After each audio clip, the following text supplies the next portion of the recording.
says the Montenegro is not punctual, so it's 4:05. We're right at the schedule. So good afternoon, dear speakers, dear friends, ladies and gentlemen speakers. Welcome to the workshop on technology-oriented research infrastructures, opportunities for Western Balkans.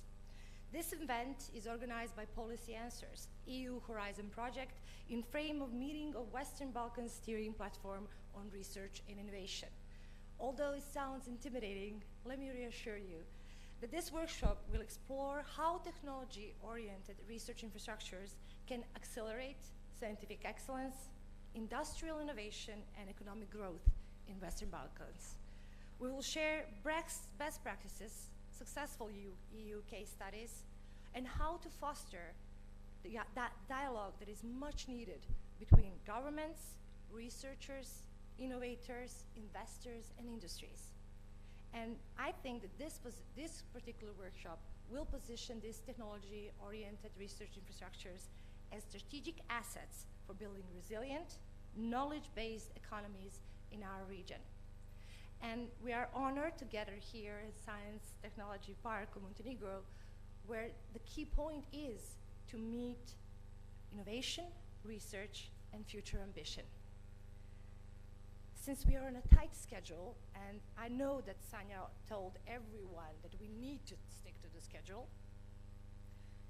I here now would like to invite our Minister of Public Administration, Maras Dukaj, for opening remarks, after which we will have Bernard Fabianic, Senior Expert from European Commission, Ingve Engström, hope I said that right, Head of Cooperation, Delegation of European Union of Montenegro, Ivana Jankovic, Director General for Directorate for Innovation and Smart Specialization, Ministry of Education, Science and Innovation, and Tanja Radosinovic, Director of Project Department, Chamber of Economy of Montenegro. Dear Minister, the floor is yours.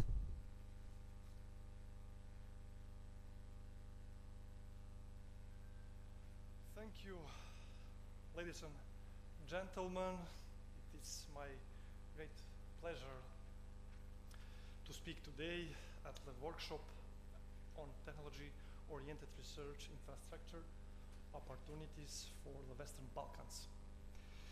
I particularly emphasize the significance of discussing this inspiring topic at the Montenegro Science and Technology Park today.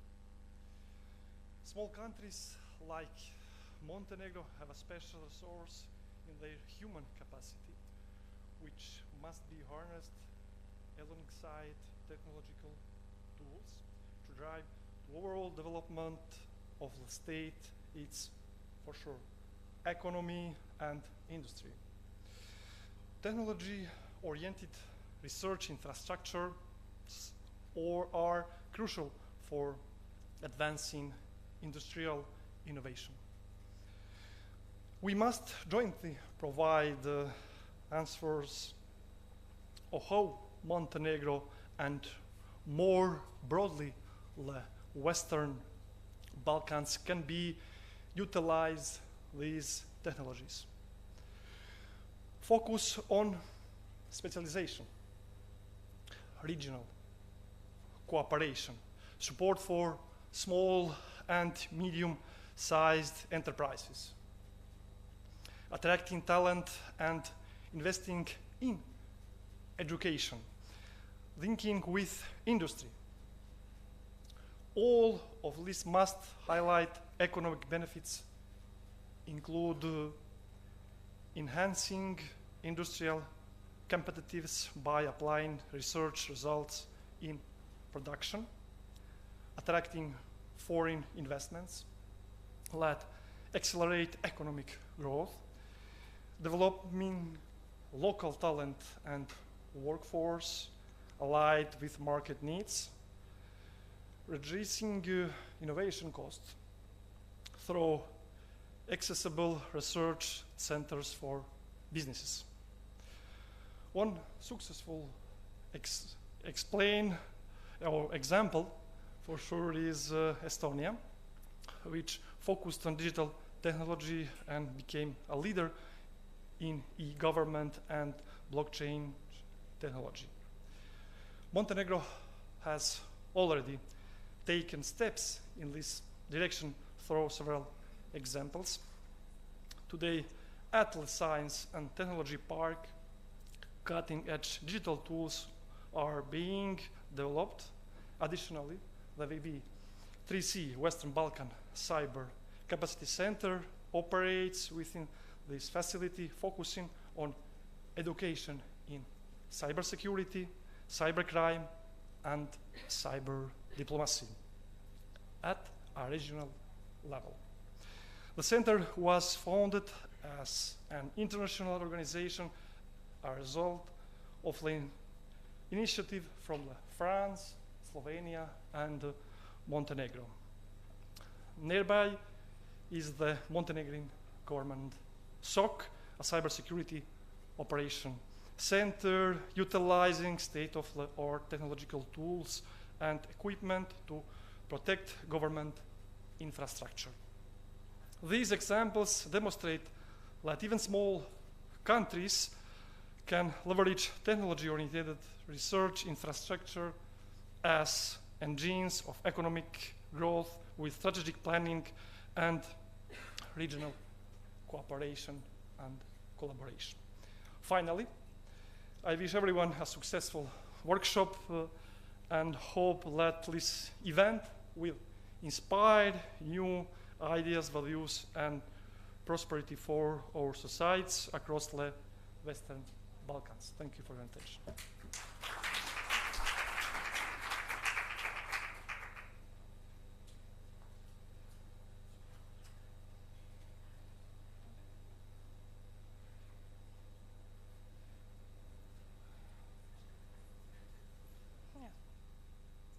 Well, I will have to invite each and every one individually.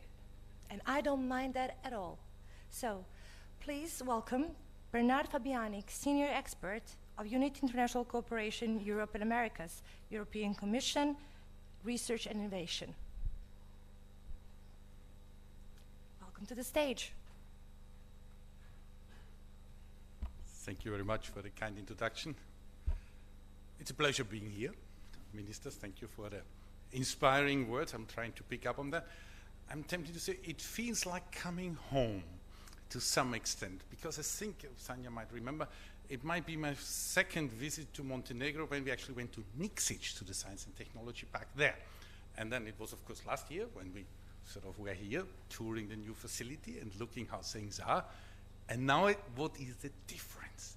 You see the tenants here, you see how things are moving, technology-oriented infrastructure in operation, things are here. We discussed a little bit in the opening sort of my skepticism about technology-oriented research infrastructure, but that is maybe a professional issue from my side that the last 20 years I tried to make that happen, but it's good to see it happening here now, and I'm very much looking forward to the discussions. Also, many friends here in the room that sort of can and will contribute to the discussion, so that will be definitely inspiring. From our side, and I want to pick up on the minister's intervention, it's really sort of, okay, we have these infrastructures with the help of the friends from the EU delegation, we try to finance, we make this happen, but what's next? It's the inspiration, it's the people, also the capacity from the educational sector to help to fill these fantastic buildings like that one. But the next step is also, how is the economy taking up that? So that we have this pipeline from education into research, innovation, and then business, growth, employment, a thriving economy, to sort of really move and show to the population and the people that really sort of investment in research and innovation and education, of course, is paying off and is really bringing a society, everyone forward, especially when we discuss green and digital transition. These are things that are waiting outside. We need to address them. There's nothing that we can sort of ignore them. And institutions like this one and technology-oriented research infrastructures helping academia business cooperation, bringing the know-how, transfer the technology. And I see Lisa here that has been working on this for decades already together. We are in this to really show how to move the knowledge and then bring it to the market, and then have also economies and companies that prosper and that sort of benefit from it, even if you say, well, research, ivory towers at the universities, but we have to sort of build these bridges, and this building here is one of these bridges, and this event today should be one of the bridges to help and move things forward. Thanks a lot, and have a good discussion in the meeting.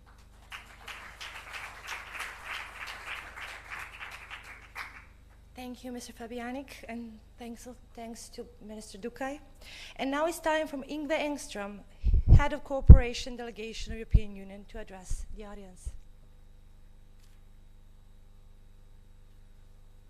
Thank you very much, Minister, honored guest. Pleasure to be here. The focus on innovation, focus on research is critical always. It's become more and more the kind of leading stars for Europe now. We see what's happening around the world, and we see that we need to even catch up and even go further. This is the future, and we know that investments in innovation pays off quite quickly. It's well documented scientifically. Now, I was asked to say some words. I think Bernard entered into this to some extent, but I would like to expand a little bit further, also linking to what we are doing and what we're trying to do to help.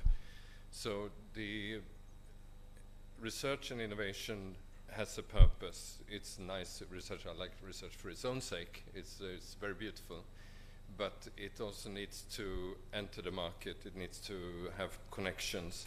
It should lead to benefits for population, for citizens. And for doing that, one would need a society, an ecosystem that builds on this. And having good infrastructure is a critical part of that. Without the infrastructure, there is no place where people can meet to develop and further. So we're really, really happy with what is happening what has happened in Montenegro the last year with Technopolis first, and now the technology park here. We've seen this happening also in other parts of the region. I worked before I came here in Serbia, and there's very good development in connecting academia with business and as researchers. So this is very good progress. What we haven't done so much, but I think we are doing better, is that to have research, there needs to be more investment by the state. I think that's obvious. It's well worth spent money by the state. But there also needs to be a good environment for business to thrive and do business, because if there's not a market where you can place your product, where it's not worthwhile to invest in research, invest in innovation, why should you do it? And that needs a good business environment. And I think that's something that is changing. First, I think that's our role to help to bring countries in this region to become member states. Because for me, the sustainability in business environment, internal market, is a way to create sustainability for improvements. But we also need to work here, and and we have since a couple of years now, but it starts kicking in now, the growth plan for the region, for the Western Balkans, and it complements the accession process by putting specific emphasis in a number of areas which are key. And Bernard mentioned green and digital, it's part of that, but also business environment. And this is really important for wanting to invest in your business. You need to be able to have a good business environment. And this, I think, is happening. There's work to reduce informality, to create a case for investments, and for creating cases for growth. And with that, we believe that companies in, let's say, in renewable energy sector, in digital sector, they will start investing. And when they start investing, they will need to upgrade the products, and then there will be a lot of need for this kind of spaces. Thank you very much.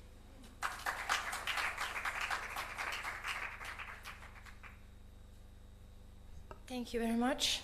And now it's time for two ladies. Ivana Jankovic, Director General for Directorate for Innovation and Smart Specialization of Ministry of Education, Science and Innovation. Welcome to the stage.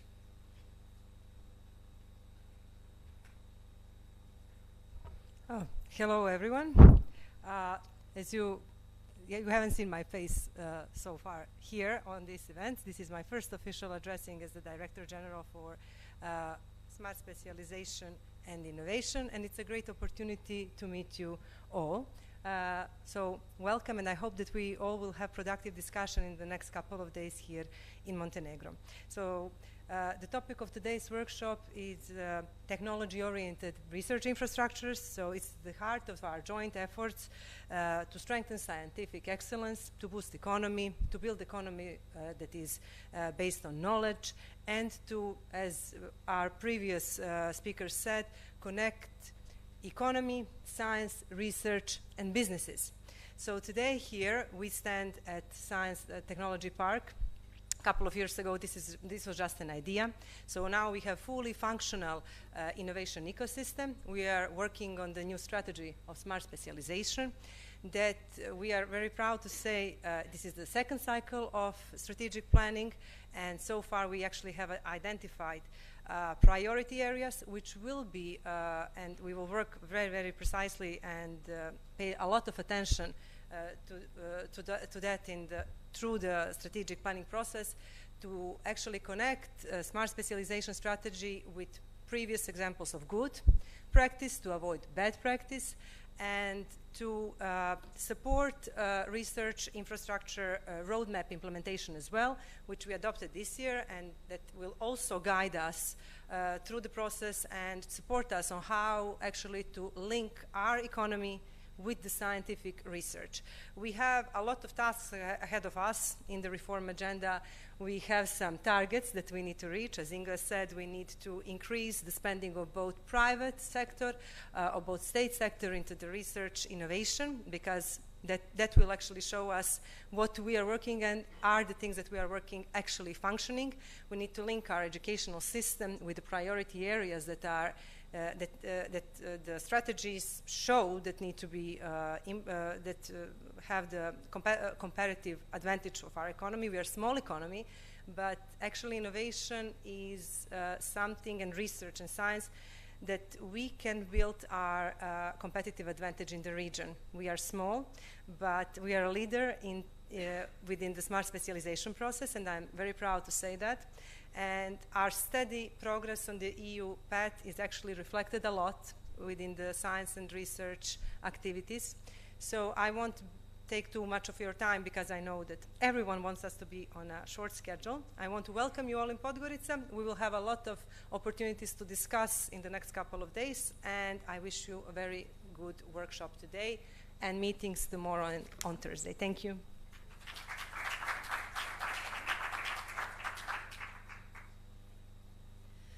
Thank you, Ms. Jankovic. We are almost at the end of the opening remarks. So the next speaker is Tanja Radosinovic, Director of Project Department, Chamber of Economy of Montenegro.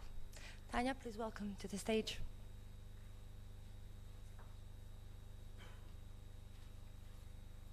Thank you. Distinguished Minister, representative of the EU Commission and EU delegation in Podgorica, representative of Government of Montenegro, ladies and gentlemen, it's a great pleasure and honor to welcome you today on behalf of the Chamber of Economy of Montenegro, institution with a very rich tradition of 100 years, and welcome you to this important event focused on technology-oriented research infrastructures. This event comes at the right moment for our region, as we work toward building a more innovative, competitive, and sustainable economy. The importance of research infrastructures, especially those that are technology-oriented, cannot be overstated. They are not only platform for scientific excellence, but also engines for industrial progress, talent development, and regional cooperation. At our chamber, we are strongly committed to building connections between industry, academia, and government. We believe that public-private partnership and partnership between academia and industry are essential to unlocking the full value of these infrastructures.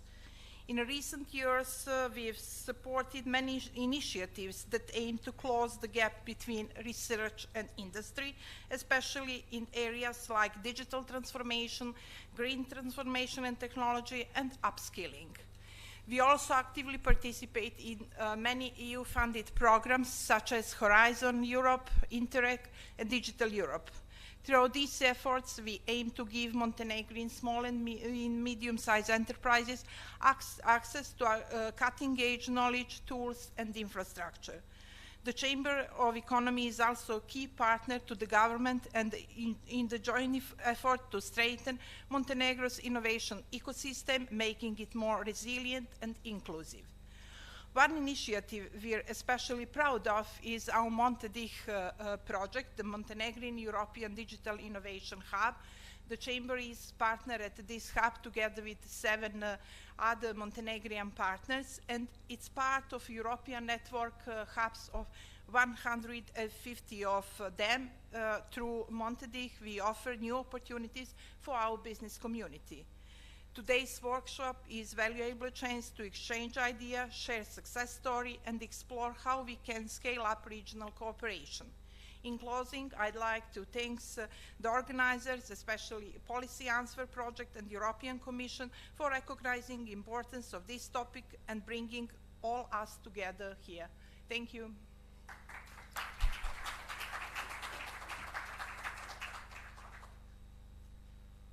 Thank you. And now I think we laid the fine foundation for our keynote speaker. Dr. Sandro Rossi is Director General of National Center for Oncological Hadron Therapy from Pavia, Italy. He will share an inspiring story of how cutting-edge physics research can be transformed into advanced cancer therapy. He will share the real-world impact of well-integrated research infrastructures. The keynote speaker will join us online and invite the audience to ask questions upon the finish. Thank you. Thank you very much for the kind introduction. I hope you can hear me. And I share my screen.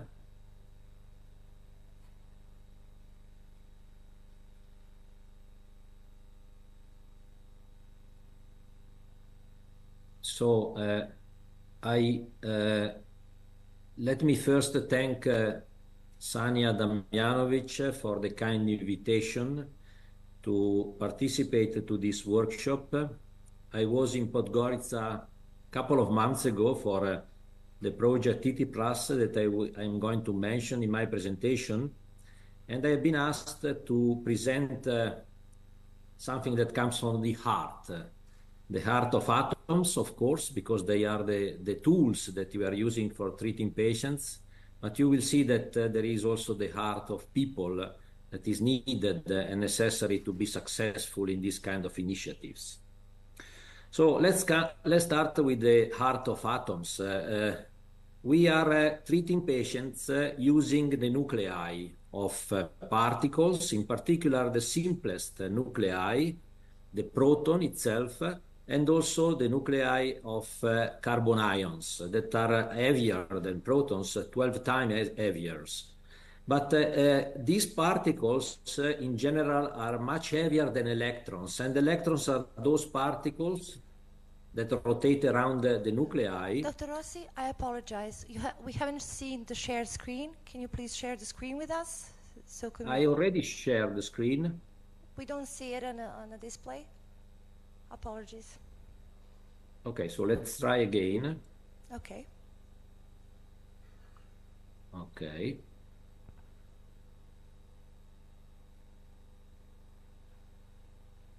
Let's see now if it works. And can you switch to full screen, please? Yes. Thank you. At least, did you hear my voice? Yes, we heard your voice perfectly. Okay, very good. So I skip the introduction. And I go directly to the nuclei. I was speaking of electrons, these small particles that rotate around the nuclei. These are used normally in conventional hospitals. The accelerators are producing X-rays, and half of the patients that are affected by oncological pathologies are normally treated with X-rays. We wanted to use the nuclei because there are mainly 2 reasons for that. The first one is linked to the precision of these particles. since they are heavier, they go straight in tissues and they release maximum of their energy at the end of the path. So basically changing the energy of these particles, we can reach different depths, and with these different depths, we can paint different slides of the tumors. You see, you can understand easily that this is a very precise way of delivering the damage, the dose to the tissues, to the tumor, in a very precise way. So precision is the first keyword for introducing this kind of applications. There is a second reason that is the property of carbon ions, and this is due to the fact that they are more effective in treating those that are radio-resistant tumors. These are something like 5 to 10% of the tumors. They don't react to conventional radiations, and this is due to the fact that conventional radiation give damages to the tissues that are relatively sparse. They are represented in this picture by the red stars that you see here. And it's difficult to hit the DNA of the tumor itself. So it's a chemical effect that is produced, while if you look at the carbon ion in the bottom right part of the slide, you see that the damages are so dense that you produce multiple damages to the DNA of the tumor cell, and this is going to be killing the cell in a direct way. So in this way, we can tackle those tumors that are so-called radio-resistant. All in all, we have a quota of 5 to 10% of all X-rays patients that can profit of this technology. So we are not the answer to all pathologies, oncological pathologies, but we are very useful for some kind of difficult tumors that have no alternatives in their path, in their treatment path. So with this in mind, with this rationale in mind, the Ministry of Health in Italy approved and financed a project that is called National Center for Oncological Hadron Therapy, CNAO in Italian. It's creating a non-profit institution that has realized that in the northern part of Italy, close to the town of Pavia, that is 30 kilometers southwest of Milano, a center that is shown in this picture. You see the hospital building in the front, and in the back you see also the bunker that is containing the technology that I will show in a moment. But to illustrate this project, I show you this movie.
So let me focus a bit on what we have seen in the movie. So there has been a first part of the project that was lasting from 2005 to 2010, that was the construction of the present facility.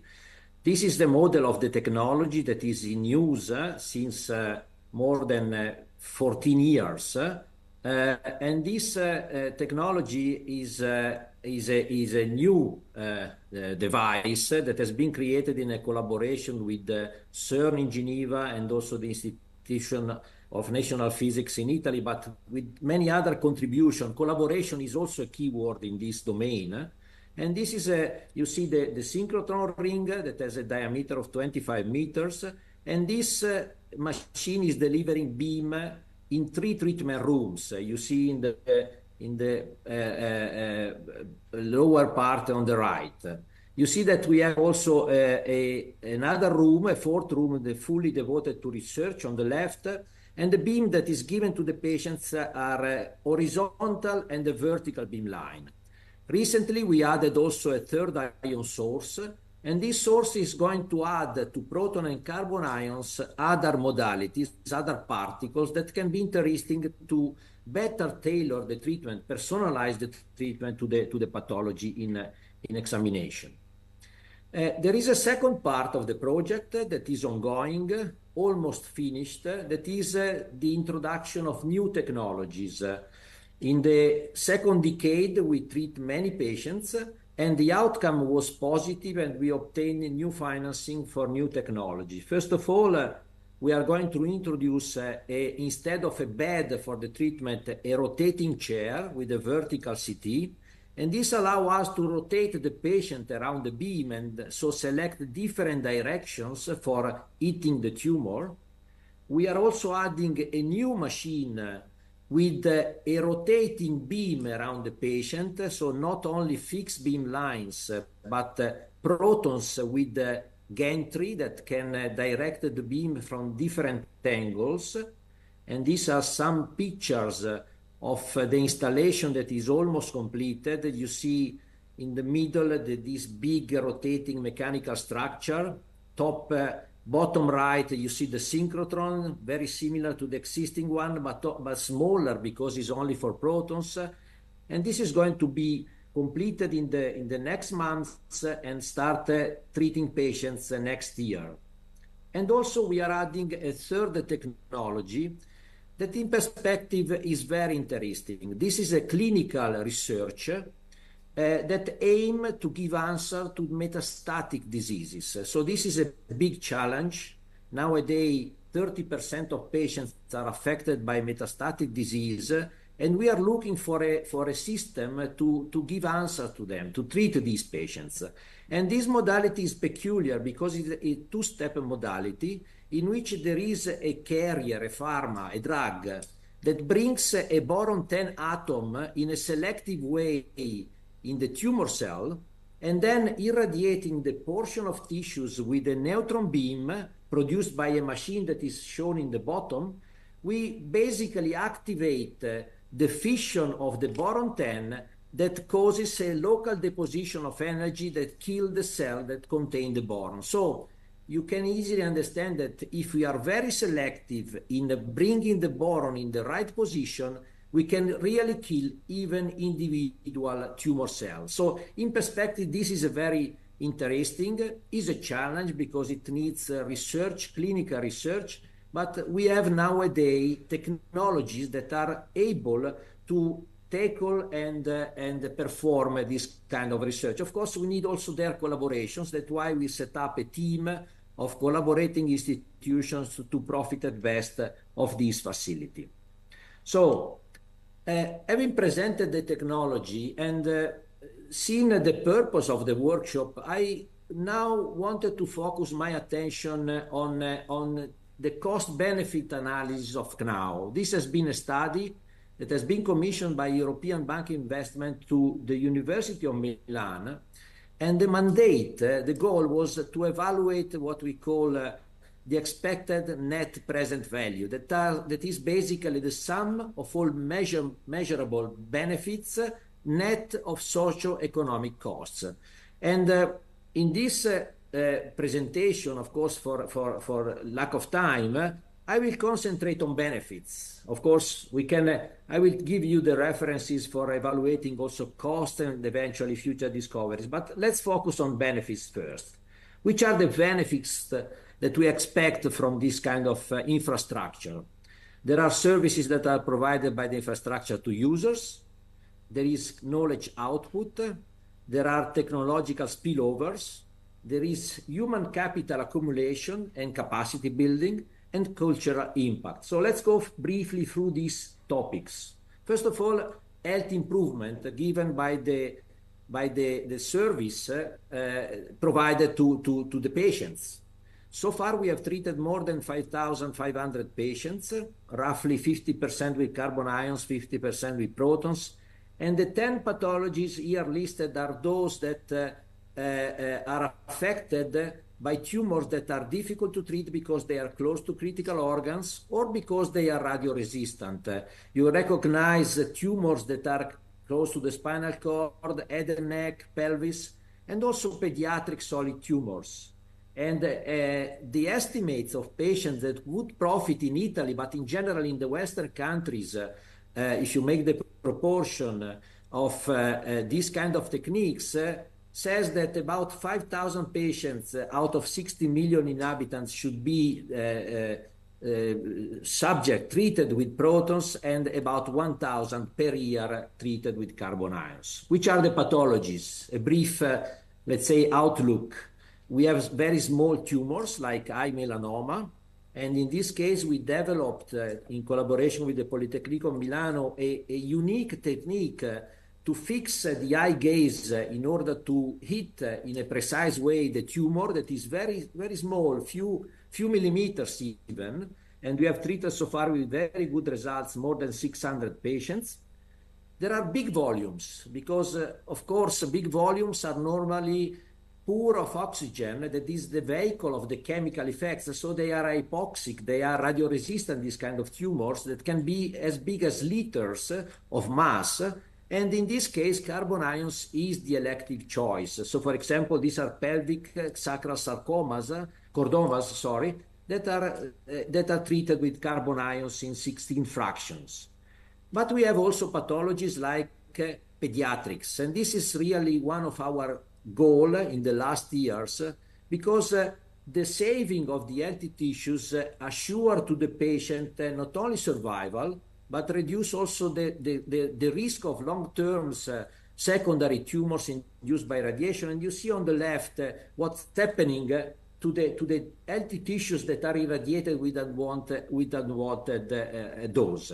So, of course, quality of life is of paramount importance in general for patients, but in particular for children. And in general, we have always to say, and we have always to be attentive to the fact that quality of life is important, and also during the treatment. And this video tells you a very nice story. C'è un luogo dove regna l'immaginazione. Lì nascono i desideri e con essi le speranze. La forza che tutto rende possibile.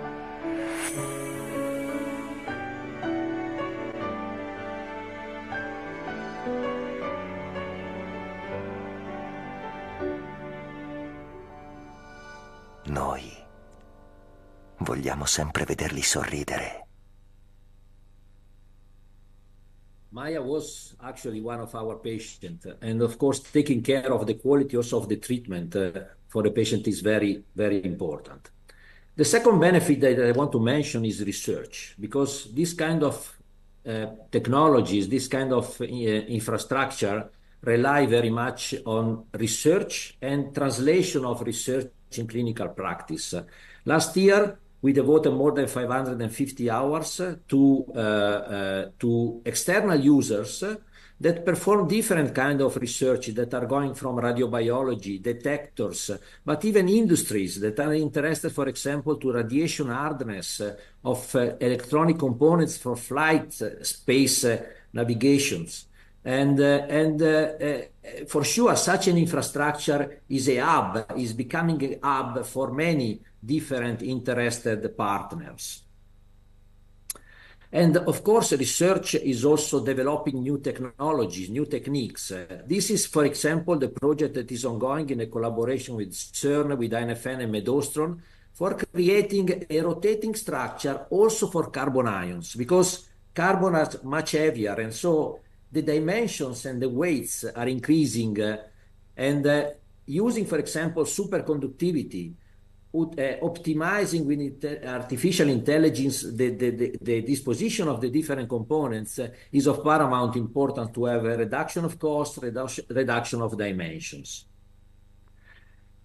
One of the outcome, one of the benefit is production of knowledge. And this, a measure of this effect is for scientists is publications.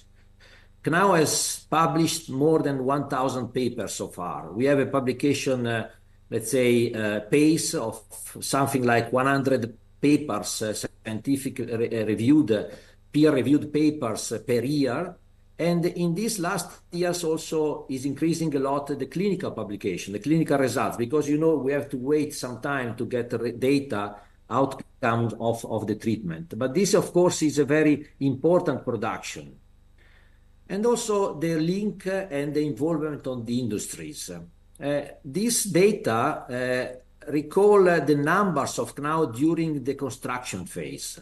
We issued 14 European tenders, more than 1,000 orders, and 600 companies, out of which 500 were working for CNAO. But what's the situation nowadays? Still, we have something like 600 companies that are working in the environment of CNAO for the maintenance issues.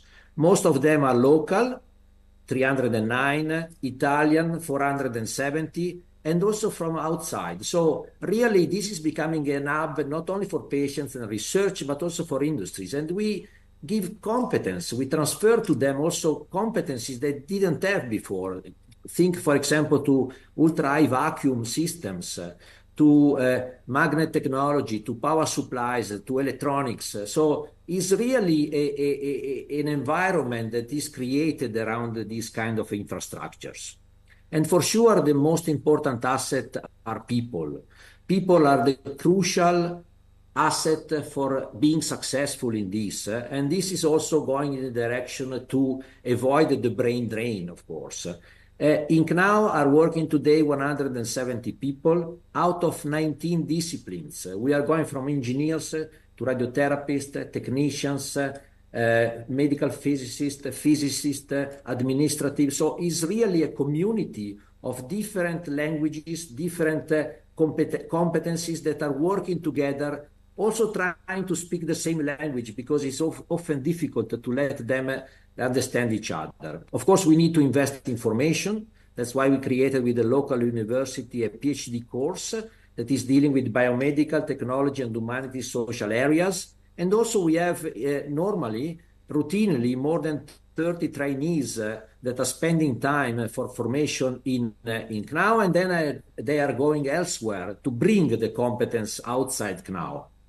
We are also making many webinars, online courses, so that more than 40,000 doctors attended the courses so far. Of course, these are not CNAO people, but they are somehow trained and informed by CNAO, and there is also outreach and cultural impact that is to be underlined. Last year, we had more than 4,000 visitors, mainly students from the secondary schools. We organized events during the year to let the people understand what is such an infrastructure. More than 20 people visited CNAO so far, and also associated with the patients and the relatives that are coming with the patient, more than 25,000 people have been in Pavia during these years. Now, if we put together this and of course with the proper algorithms, we calculate the economics associated with these benefits and also the cost. It turned out from the analysis that the mean expected net present value was 1.6 billion of euros. Being distributions, the range of the distribution is going from positive 0.5 to 3.5 billion of euros. But here is also the reference that you can of course consider. Now, the collaboration has been a center of gravity of all these projects, and ITRI+ is this project that we have coordinated that brings together 23 institutions. Sania is the leader, the chairperson of the General Assembly of the partners, and 14 European countries are represented. And this project is lasting since 2021 and going till 2026. ITRI stands for Heavy Ion Therapy Research Integration Plus, and it has 5 objectives. Integrate, open and broaden the leading European research infrastructures, coordinate and strengthen the research programs on heavy ion therapy, develop novel technologies to the benefit of the existing centers and also for the new one, establish a European multidisciplinary community on research and clinics, and also define a future pan-European research infrastructure. And in this respect, SEIST, that is Southeast Europe International Institute for Sustainable Technologies, that has been proposed and I would say much supported by the activity of these 4 persons that are here mentioned, Sania Damjanovic, Hans Specht, Erwin Schopper, and Ugo Amaldi, is really aiming to create in the Southeastern Europe an infrastructure with the characteristic that I showed you before, but even more technologically advanced. And I really hope that with SEIST we are going to beat cancer on one side while shaping science in the region and for the benefit of all the users. Thank you very much.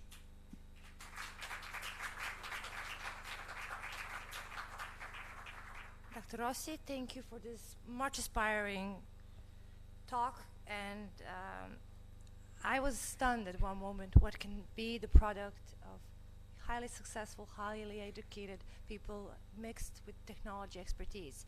So now we have time only for one question, and we give floor to the audience. Zorka here will hand the mic to anyone who's willing to ask one question, and then we can move forward with the session. Any questions?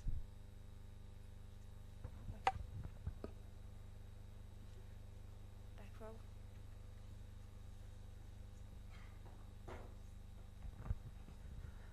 Thank you very much for your great presentation and this inspiring presentation, first of all. I would like to ask a simple question. Just, I'm not sure if you mentioned how many patients do you have annually? Are they all from Italy, or you are providing treatment for patients around Europe?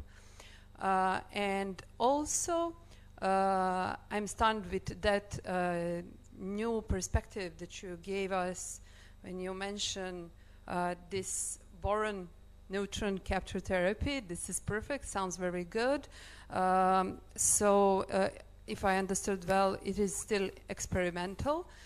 So I would also like if you can share your vision of future of hadron therapy in context of future in medicine regarding to biological cause of cancer and treating the biological cause of cancer, not only the consequence.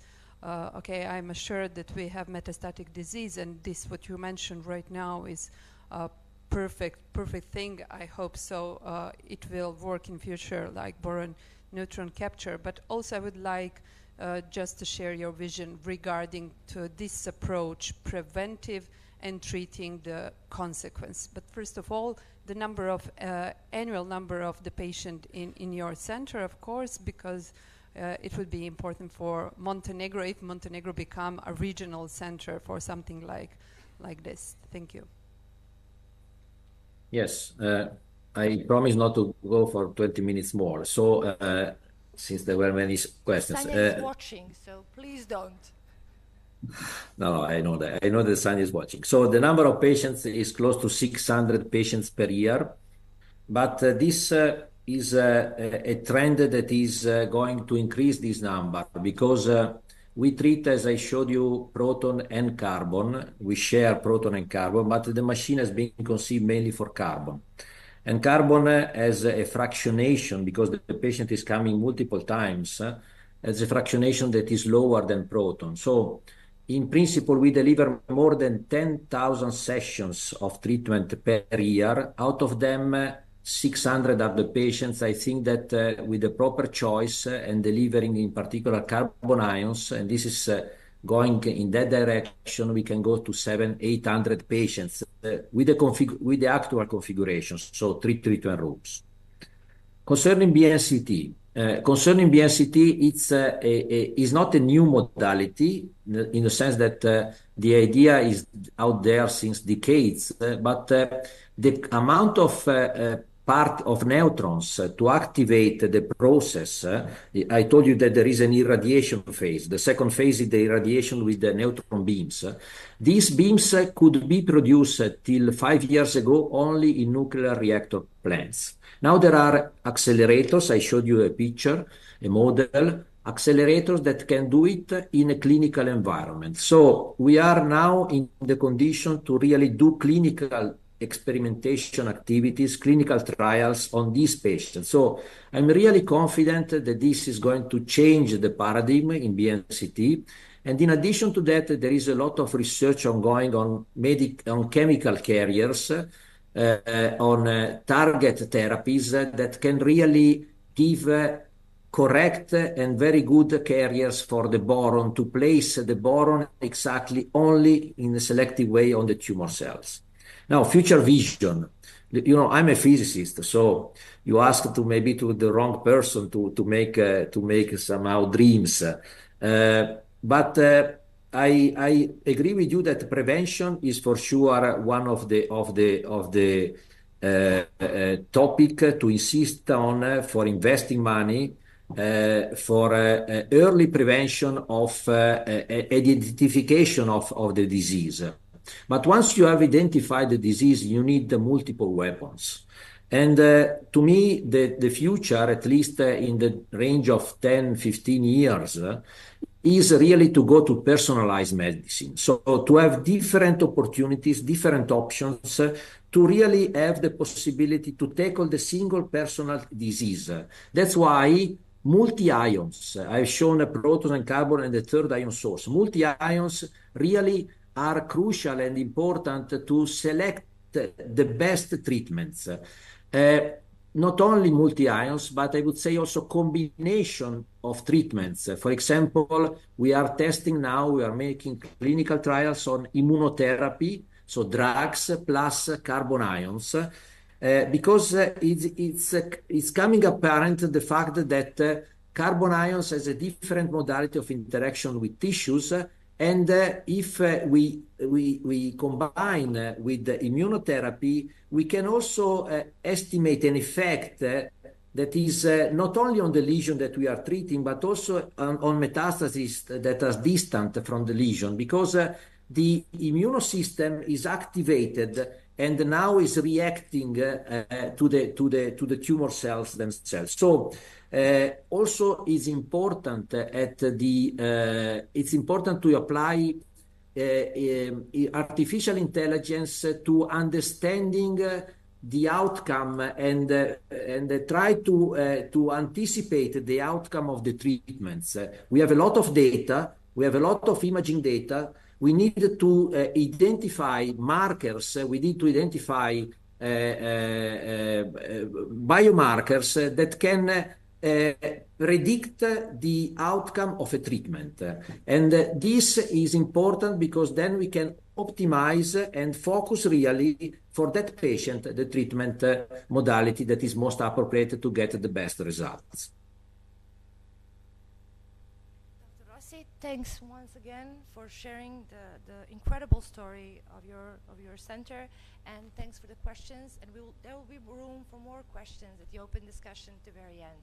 And now, on the wings of this amazing story, success story from Italy, we move forward to our first session to showcase key technology-oriented research initiatives, so the best practices from the region. And we begin with Gerd Horvat, Senior Research Project Manager from Fraunhofer Institute, and he will share with us the Fraunhofer success model. Welcome. Thank you.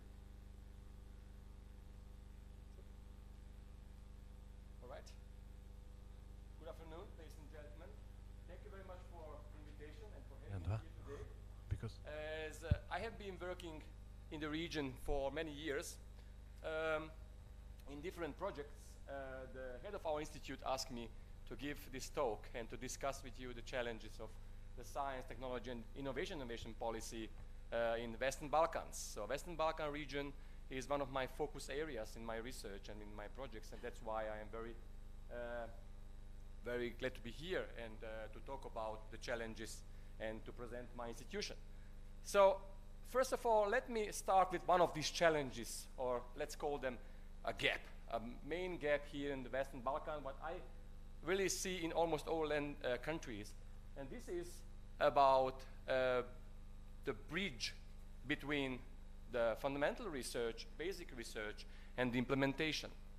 So we know very well about this gap, and the answer for solving this gap is the transfer. Or in other words, if we talk about the research itself, this is what we call applied research. And this is what actually Fraunhofer Society stands for. 75 years now, after the Second World War, this is one of the leading institutions worldwide for applied research, and the biggest one here in Europe. And what we are doing, is actually demand-driven research. So in the focus of our research is the market need. And I'm here today just to give you some of our strengths, to discuss a bit or to present some of our main strengths, which are actually the basis for the so-called Fraunhofer model. On the one hand, we are doing research not just for the research itself, but for the public and for private entities. So actually in the focus of our research is social benefits, economic benefits, sustainable benefits, and so on. On the other hand, we are doing that to improve the competitiveness from different perspectives, from economic perspective, but also from other perspectives, like, for example, sustainability.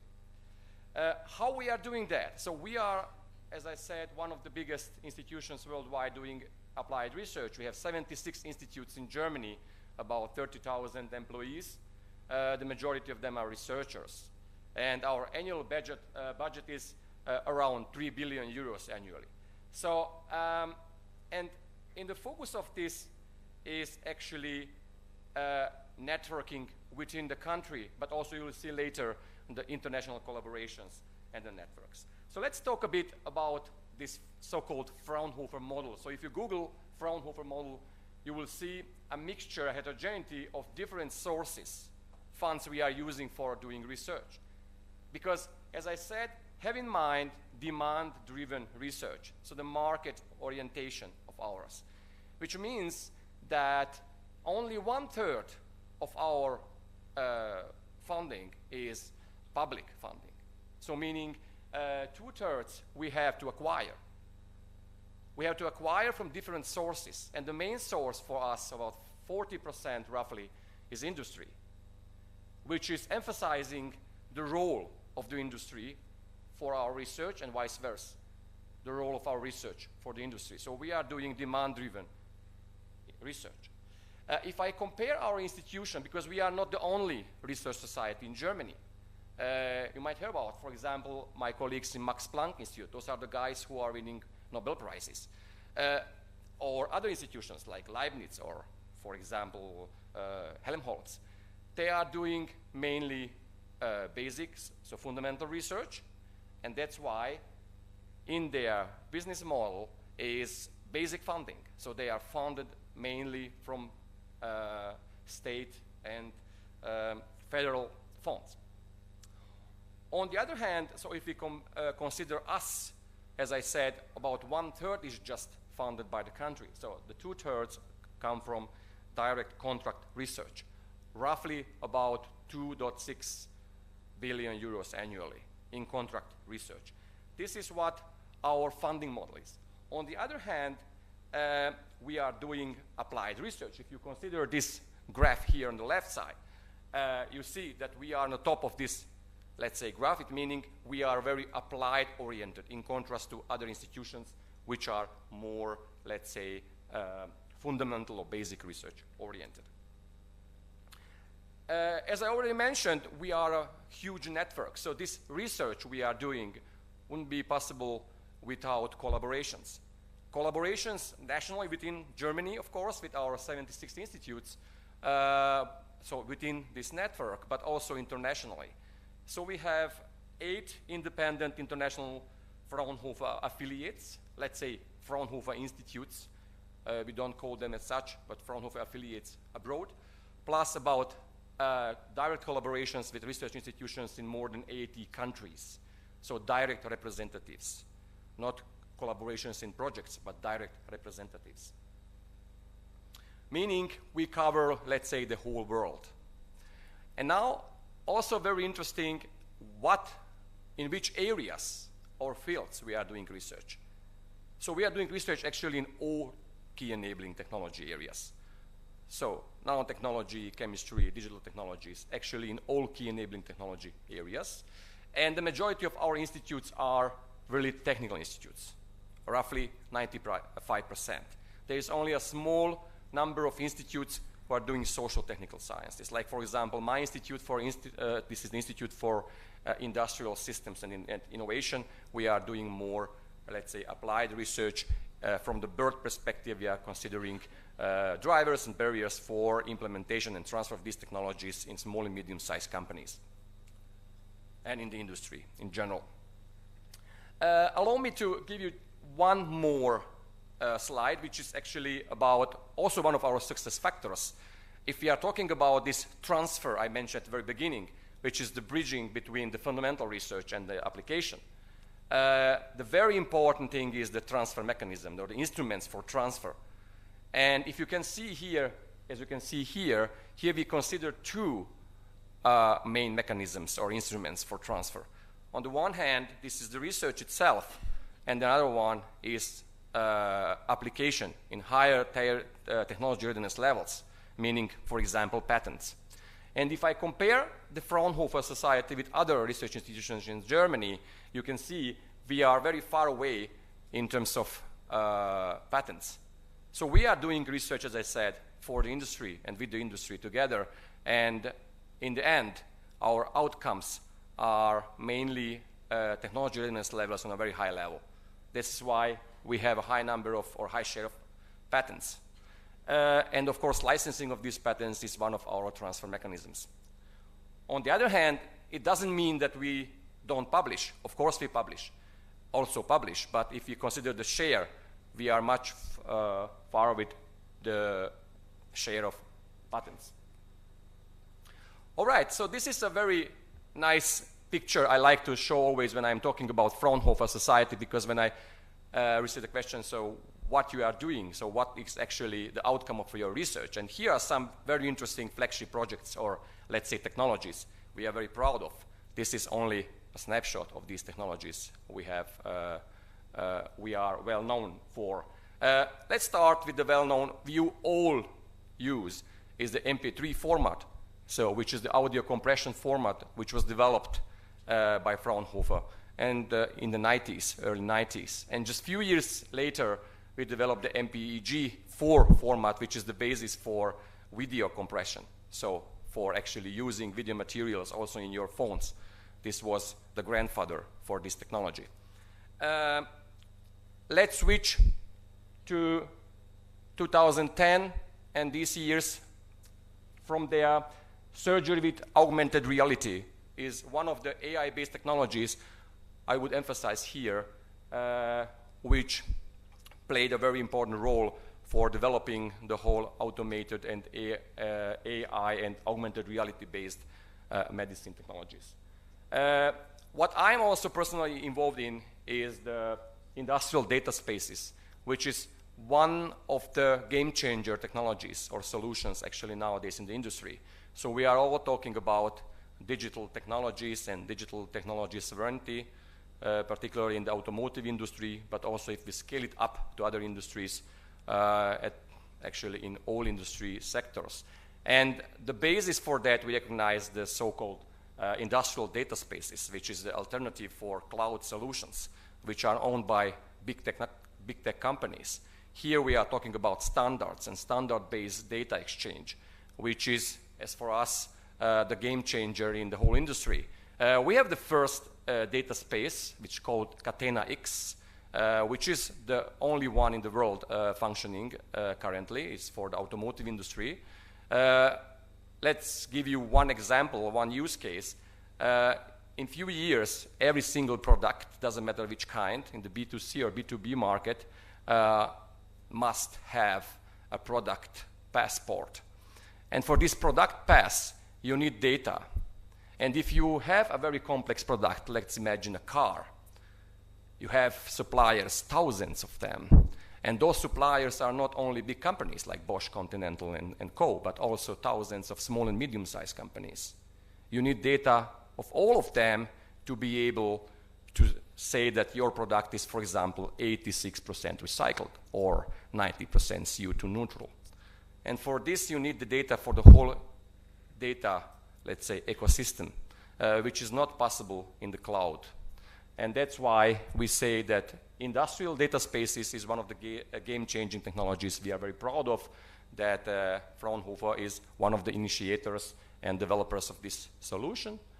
And very recently or currently, we are very active in H2, so hydrogen technologies, which we think is also one of the game changer, particularly in the mobility and in the industrial usage.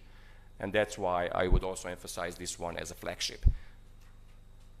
So, thank you very much. I was asked to give a very short presentation. It's very difficult to present Fraunhofer Society in 5 minutes. But I'm here for your questions and for collaborations. Thank you very much.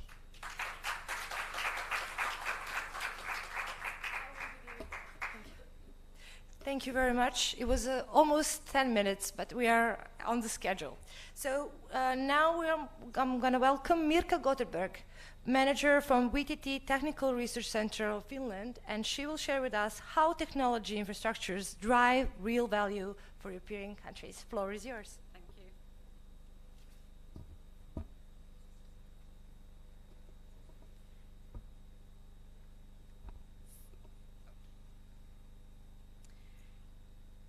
Ladies and gentlemen, dear friends of research and innovation and infrastructures, it's really a pleasure to be here in Montenegro.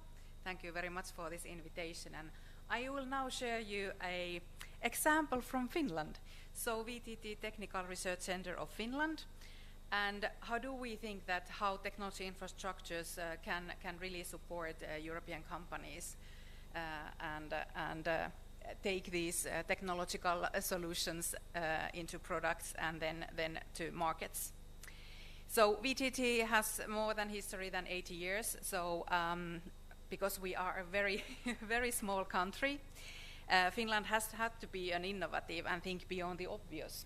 So we need to think that how can we be bigger than our size and become a significant player in this international market and competition. So VTT is a non-profit, state-owned, independent international research and organization. So our governance model is a limited liability company since 2015, and we operate under the Finnish Ministry of Employment and the Economy. Our 49% of our turnover comes from abroad, and VTT is ranked 15th among the 21,800 recipients of the EU funding. We have 2,390 employees, and our operating income is 296 million euro. Roughly 1/3 comes from the government budget and 1/3 from the collaborative research, and then 1/3 from the customer collaboration and agreements. And we are also a host of 15+ startups.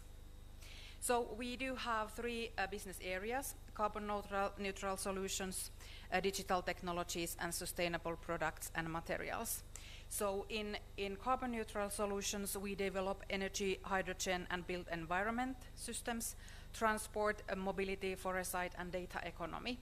And under this digital technologies business area, we have microelectronics, quantum technology, sensible solutions, National Institute of Metrology with VTT Mikes. And in sustainable products and materials, we do industrial biotechnology and food solutions, biomaterial processing, and products. And here you can see that how our sites are placed on the map. So we have 21 research and development infrastructures and piloting facilities in 6 cities in Finland. So we operate locally, but we serve to combine Finnish expertise with the international networks and markets.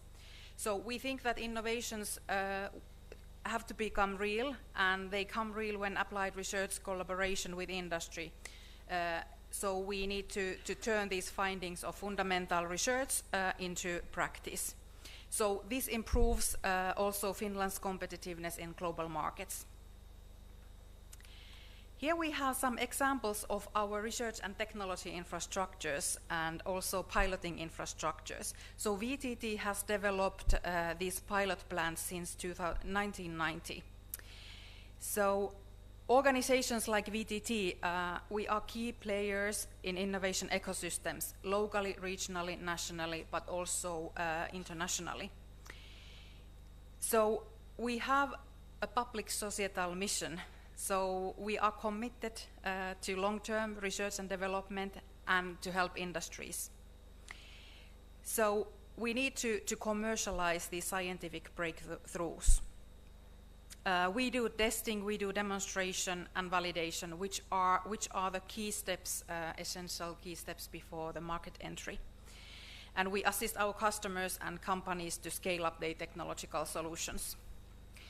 So we have a decades-long investments in our expertise and research and technology platforms in piloting. So we tend to think that these are, our infrastructures is a fast lane to test new technologies. And we have several state-of-the-art facilities and equipment and expertise. And we focus on the valley of death, so-called valley of death, and public-private collaboration. So as you can see from the picture, we operate from the TRL technology readiness levels 3 to 7. And in some cases, we can also go up to the TRL 8.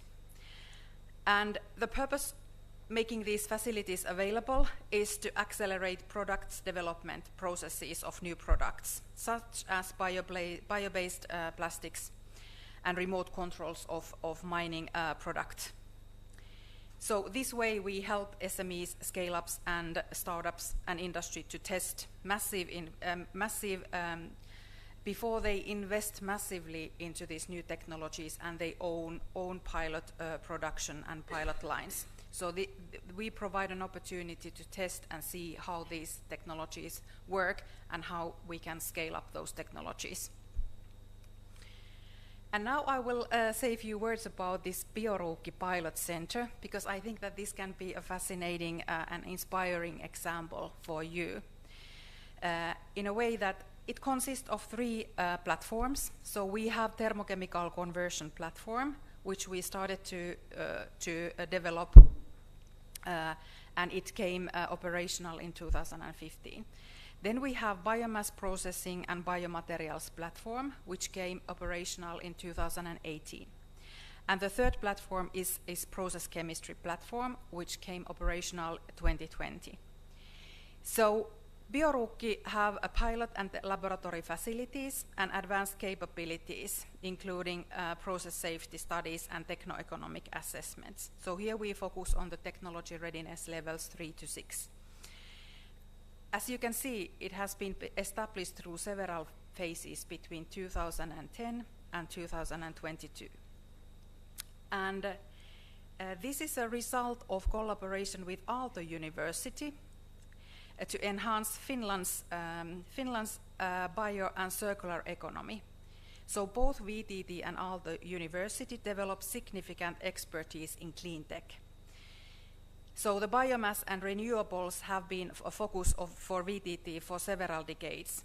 So for example, between 2007 and 2013, VTT participated more than 30 framework program projects related to biomass. So through these projects, we develop our scientific knowledge, but also expertise. So setting up this Bioruukki was a strategic decision from VTT and Aalto University to consolidate heavy process laboratories in campus area so that we can really accelerate business in bio and circular economy. And through this collaboration, we also replied to Helsinki-Uusimaa region's Smart Specialization Goals 2014 and 2020. So there was an aim to make this region a leading European platform to develop clean tech solutions. But today, Bioruukki is a leading open innovation pilot environment in Europe. So the center primarily serves VTT's research projects, but also collaborates with SME startups and scale-ups and large companies. And here are a few examples. How do we collaborate with industry? So we collaborate with them through various contractual agreements. But here you can see that all of these companies had done this piloting phase together with us in our facility in Bioruukki. Then they have carried out their own pilots, and then they have made the decision to invest their own production plants.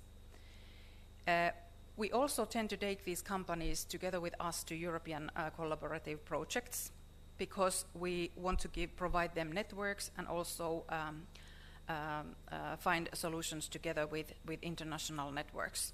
So all of these have had a pilot with VTT, and then they have later made their decision to invest to this technology. So Bioruukki Innovation Ecosystem, our partners are looking for new business opportunities. So these companies, who do we collaborate? They are process industry, technology companies, SME startups, RTOs and universities, regions and cities, and European pilot networks. So it's extremely important to have this local, regional, national, and international collaboration. So a successful operation of technology infrastructures requires more than just facilities. So we need to develop competencies through projects. We need to have supporting services, so safety, security, legal, finance, procurement, administration, etc. But we also need to develop our business skills and development of sales.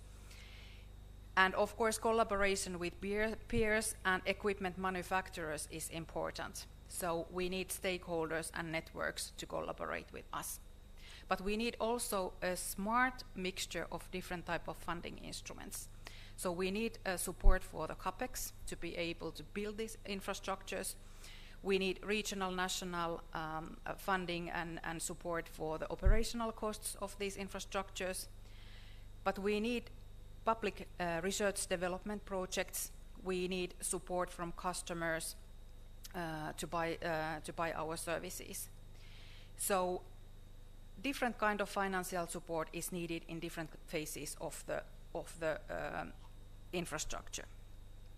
This is my last slide, but here I want to tell you that behind each of our infrastructure there is 15 years of development of scientific knowledge and also capacities and expertise.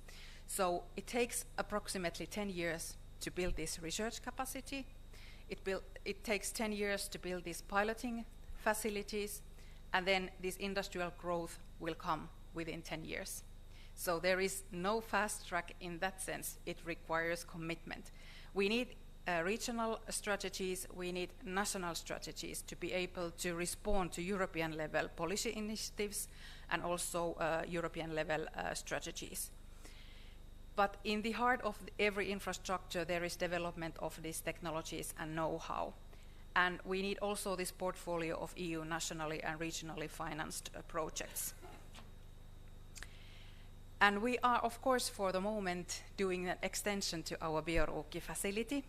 So it will expand to be a clean energy pilot infrastructure. We started the constructions work in 2024, and it will come operational in 2027. Here, VTT is doing a huge own investment here. but we also will get a funding from the Research and Resilience Facility, so RRF Next Generation EU funding, 5 million euro, and our own investment to that will be 16.3 million euros.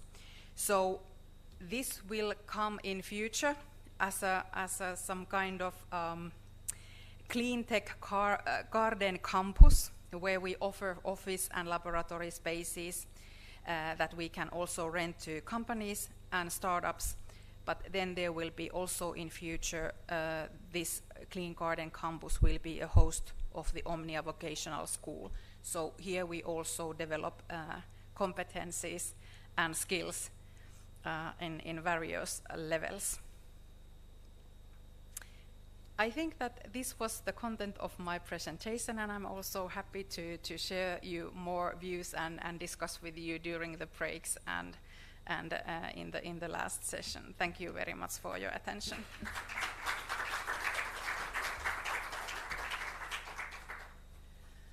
Thank you, Ms. Gotterberg.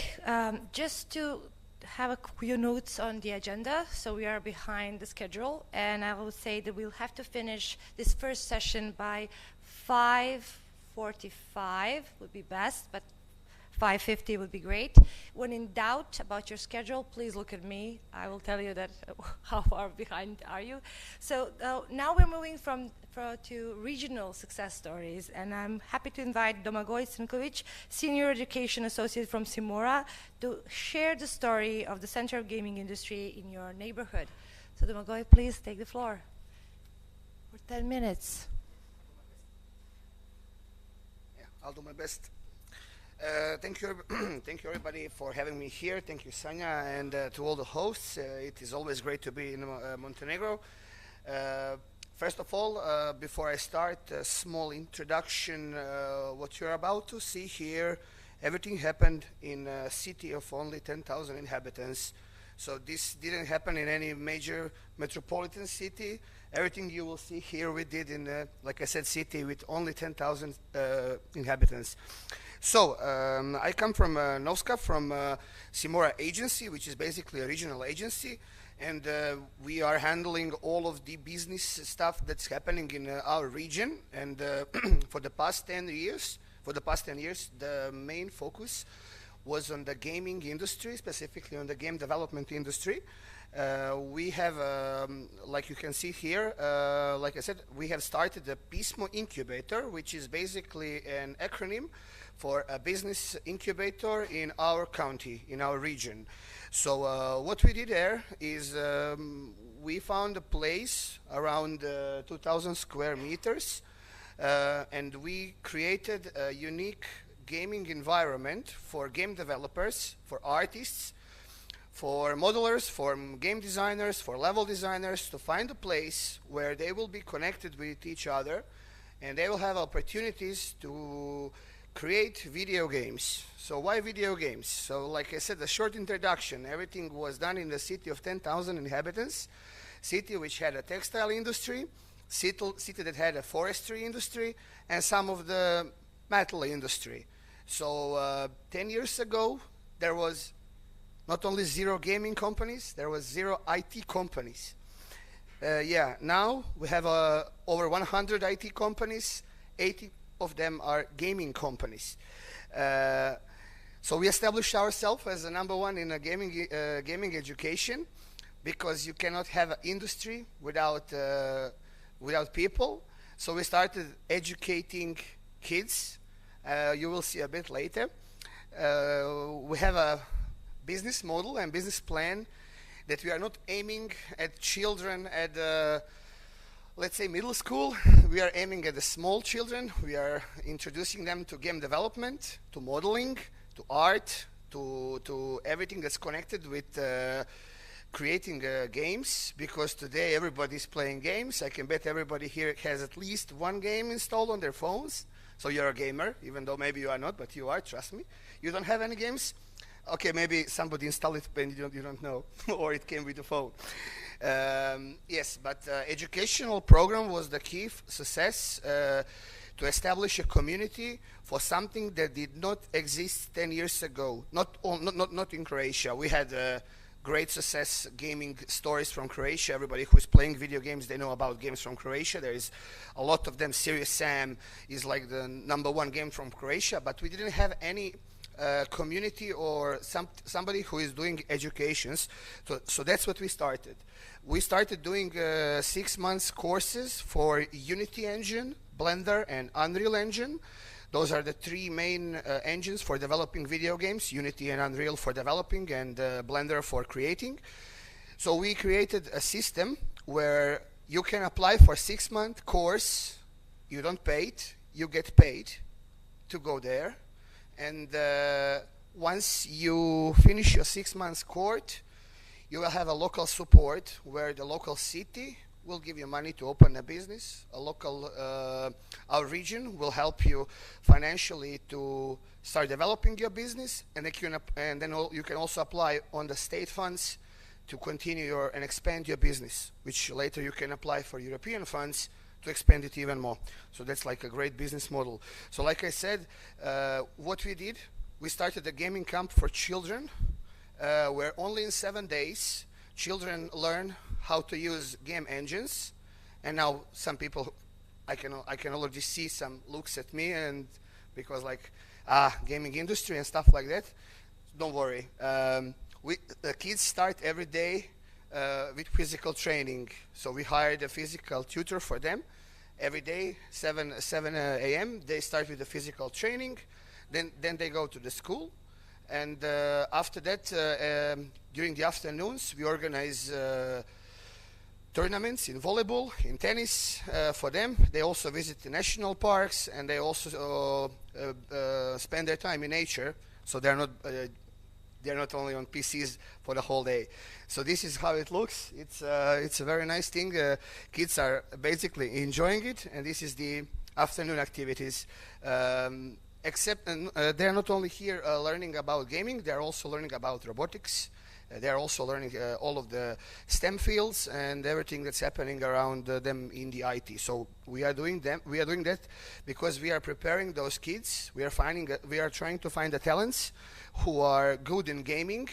So one day they will come to our small city, like I said, Novska, and there is also Sisak, where we opened 2 high schools for game development. So you have kids in early ages who are learning development. They are coming to Novska and Sisak for high school. They are finishing high school, and they are getting a high school education in game development. And the end goal is this: center of the gaming industry. We have provided funds from the European funds for building and establishing a center of the gaming industry in the town of 10,000 people. I mean, there are cities of 1 million people and more who doesn't have that. Like I said, that's quite accomplishment, especially for somebody who is in the video games their whole life. For example, myself, I'm not only a gamer, I'm leading an e-sport team also, and I'm educating those kids, and for me, video games are the future. Some people may be against it, but that's the reality. We can say whatever we like, but kids are playing games every day more and more and more, so why don't just give the opportunity to make money out of it? So learn how to create your game, and learn how to publish your game, learn how to sell your game. So it's not only that on this stage we are not only going to teach students how to produce games and how to develop games, we are also going to teach them how to properly market your game, how to get to the developers, how to find an angel investor, and how to make profit out of your product, which at the end of the day, game is a product. The center will be split in several phases. I will now show you the brief video. This is basically it. You will see this in a video, so I will skip this part. I will try to narrate the video a bit, and I will just end this presentation with our missions. At the end of the day, I said the whole goal is to have a product that can be placed on the market, which we do. This is one of the most successful titles that we already have, that has been sold in, I have NDA, so I can't tell how much, but it's a lot of 1,000 copies, numbers, especially in the Asian market. Great game for kids. If you have a kid, check it out. Your kid is going to love it. It's very educational. This is our best Nintendo Switch product, which is a couch hot seat for 4 players. And this is the upcoming one that we are very happy to share. It is going to be showcased next week, first time publicly. So like I said, we are also doing for the for every platform and for the all targeted audience. So if we now can just see the video presentation.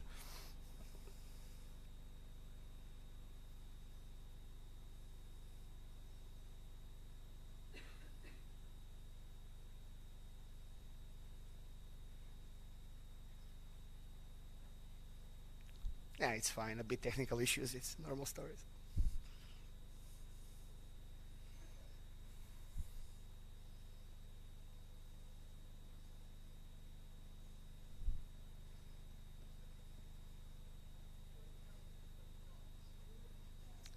I didn't say anything.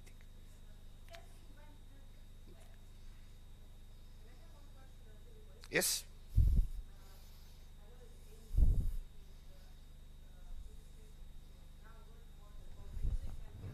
Right. Microphone, please, for the audience. Okay. So, having in mind the size of the industry and the pictures you showed, do you have gender-oriented policies? Because I have only seen boys at your pictures. Do you facilitate girls in ICT? I think it was a coincidence. No, okay. Maybe I picked those pictures like in a few minutes. I have like 3,000 pictures. So probably was a coincidence. No. So for example, just right now on a Monday, we have talks for the next generation for the 6 months educational cohort. We are accepting 40 new students, and out of, we do have, I believe, around 300 applications, and it's around 55% male and 45% female. Mostly boys and male are oriented towards programming, while girls, female, is oriented toward art and design. That's mostly. Okay, yeah. Fair answer, thank you.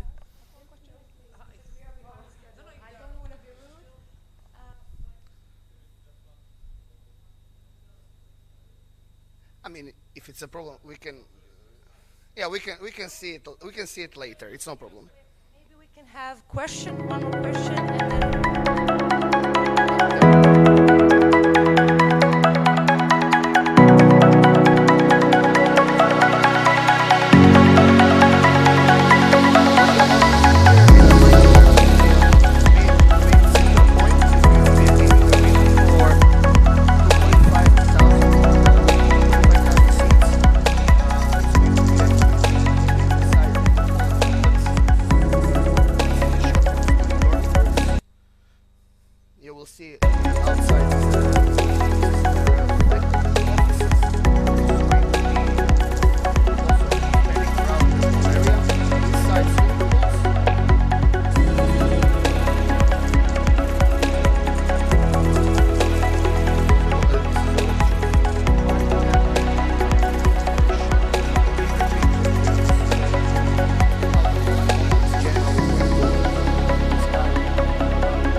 Sounds amazing and still unbelievable even to me. I'm not there from day one. I joined around, I'd say, day 3. But doing this in a city of 10,000 people, I think it's really incredible. So if there is any questions, I will be here whole day. I'm not going anywhere, so feel free to catch me and I'll be happy to answer all of your questions. Thank you.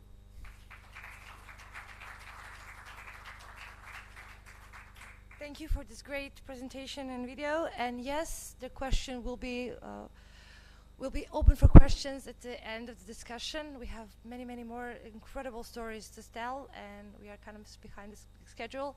I'm not too strict usually about the time, but I got that as a rule today. So now we are going to wrap the first session with the speaker, Nevena Radomirovic, and she will tell us about how to scale battery production in green tech in Western Europe. She's coming from Serbia. But before we wrap up this first session, I would kindly ask all the speakers that we hear and we're about to hear to stay after the presentation so we can have a joint picture, and the rest can go to coffee. And if we behave well, and if we do the beautiful photos in a minute, then we can go to coffee as well. So Nevena, please take the stage. Take the stage.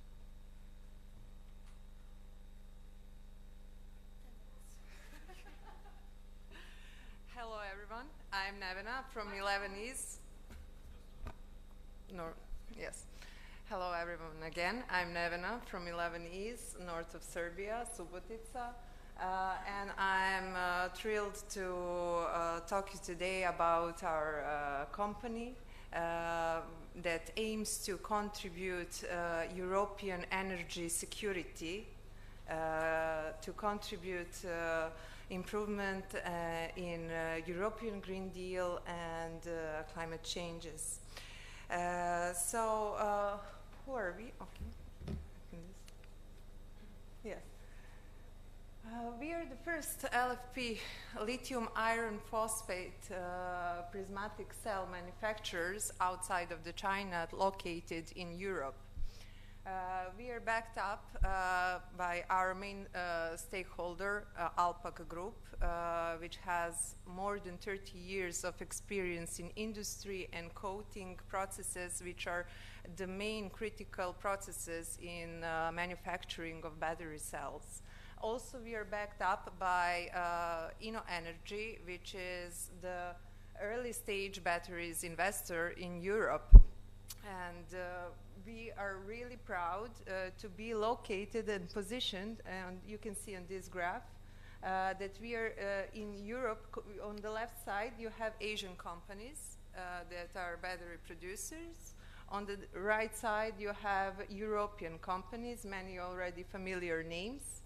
And we are the only ones who are specialized and who are developing technology and products that are in this hemisphere using lithium iron phosphate, and also using this design, which is a prismatic blade design, which has many advantages comparing to other cell formats like pouch, prismatic, coin, and such as chemistry, nickel, manganese, cobalt. I will skip this slide, but just to say, I already mentioned our main shareholder, which is from private capital. And you have now to see our LFP Edge 574 cell, which is developed and ready to be shipped next week, first improved design to our customers. Previously, we had LFP Edge 574 cell. We were producing for 2 years already, and this design is improved, and I will share with you improvements that we made for the 2 years of pilot manufacturing of the battery cells. We produce cells for different applications, and our key applications are electric vehicles, buses, trucks, industrial machinery, and energy storage systems, such as storing, for example, energy of the wind or solar. And that is also one of the things that we aim to contribute bigger penetration of renewable energy system usage in Europe and globally.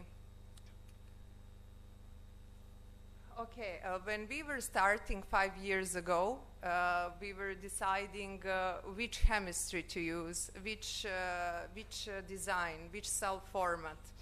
LFP, as you can see on this graph, in 2020 was not that much popular, but especially not in outside of China.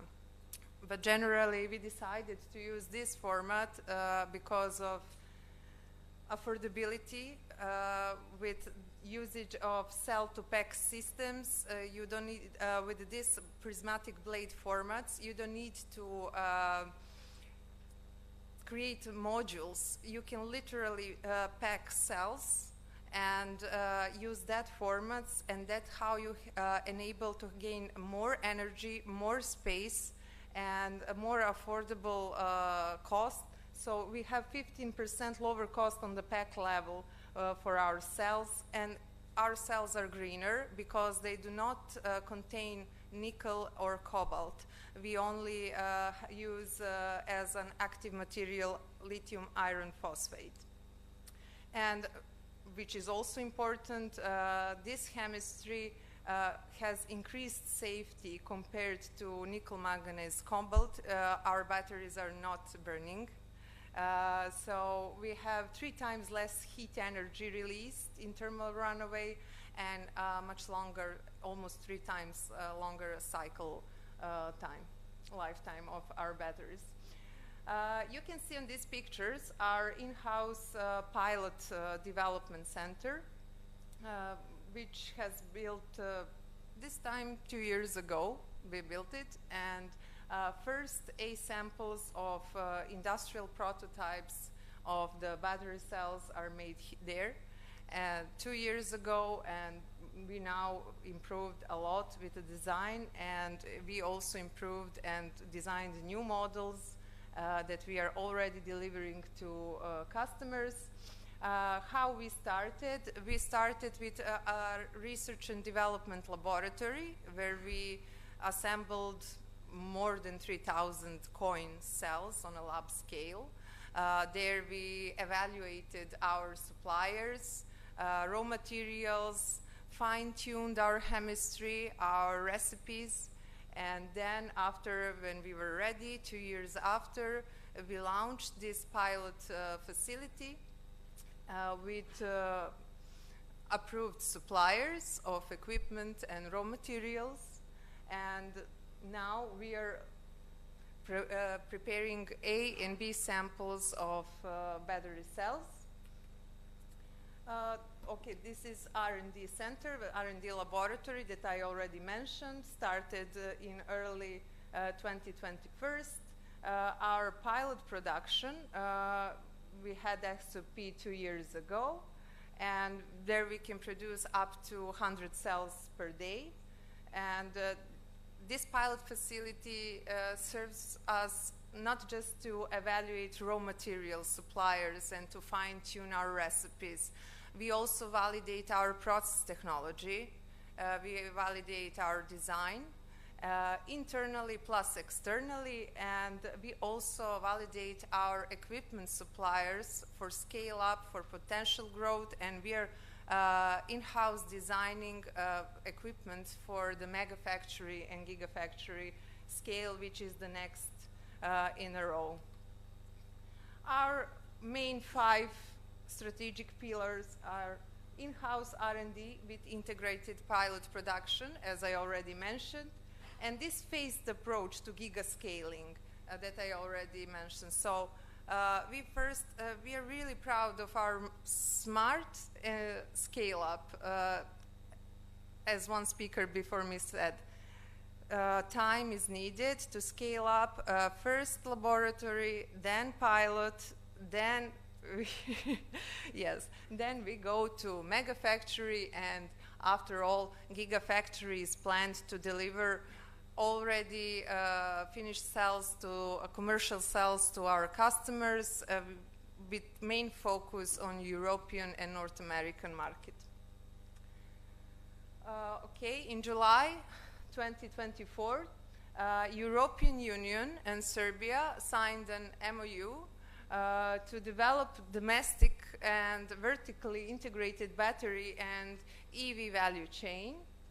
And beside that, with also battery industry stakeholders signed a letter of intention that we will develop sustainable and competitive e-mobility ecosystems in Serbia.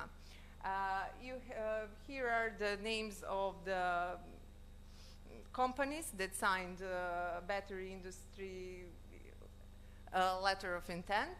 And beside of that, 11is, our company is by the parliament vote and Prime Minister acknowledged as a company of a national interest.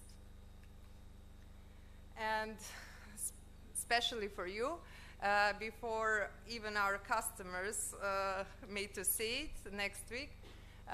Our key performance features and our updated new Edge 574 cell, which is fast charge cell. It has ability to charge from 10 to 80% of state of charge just in 12 minutes. So imagine you drive your electric car vehicle, stop at the gas station, go to pay to the restroom, and your car is charged.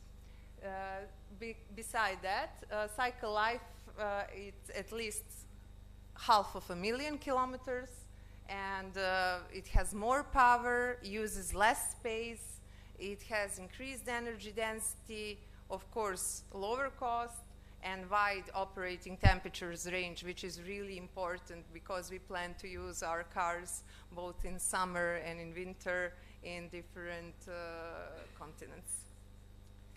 So if you have any questions, I try to short maximally. So. You're just in time. Yes, thank you.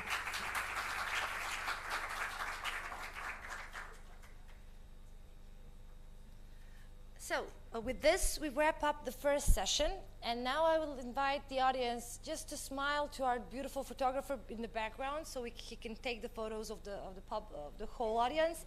And then I would like to invite the speakers to come and join me on stage, so we can have a joint photo.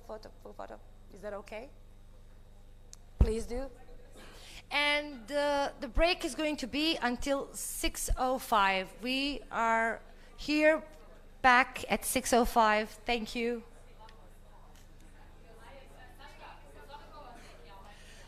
Speakers, please to the stage. Speakers, please to the stage. Test, test.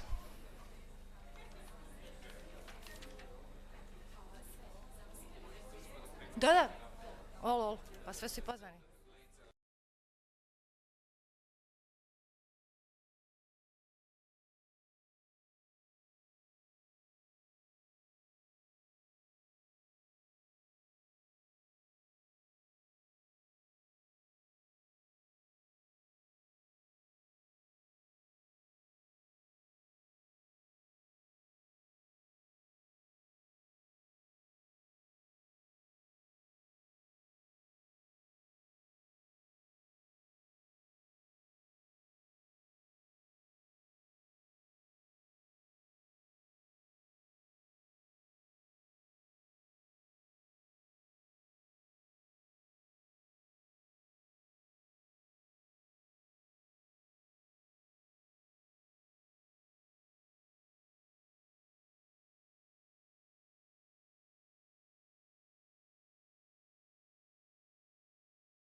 So, please be seated. We are back for the second session.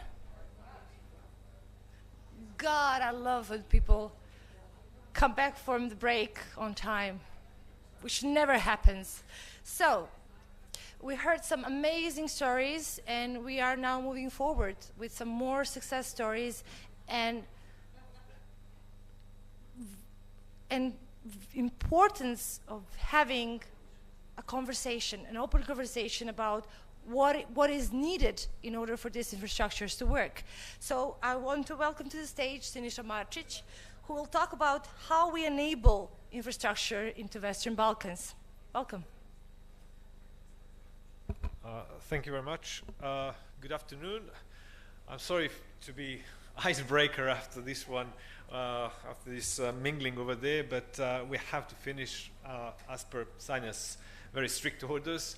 I'll try to keep this presentation within the 10 minutes. I'm going to talk about regional innovation and enabling infrastructures in the Western Balkans. Now, when Sanja approached me the other day with a topic, I decided to change the topic. Then I kind of regretted because this is quite complicated. I know that I'm going to do damage to some infrastructures that I will not mention today, but I had to focus on those that are really most prominent in the region at the moment. Before I get there, this works, yeah? How does this work?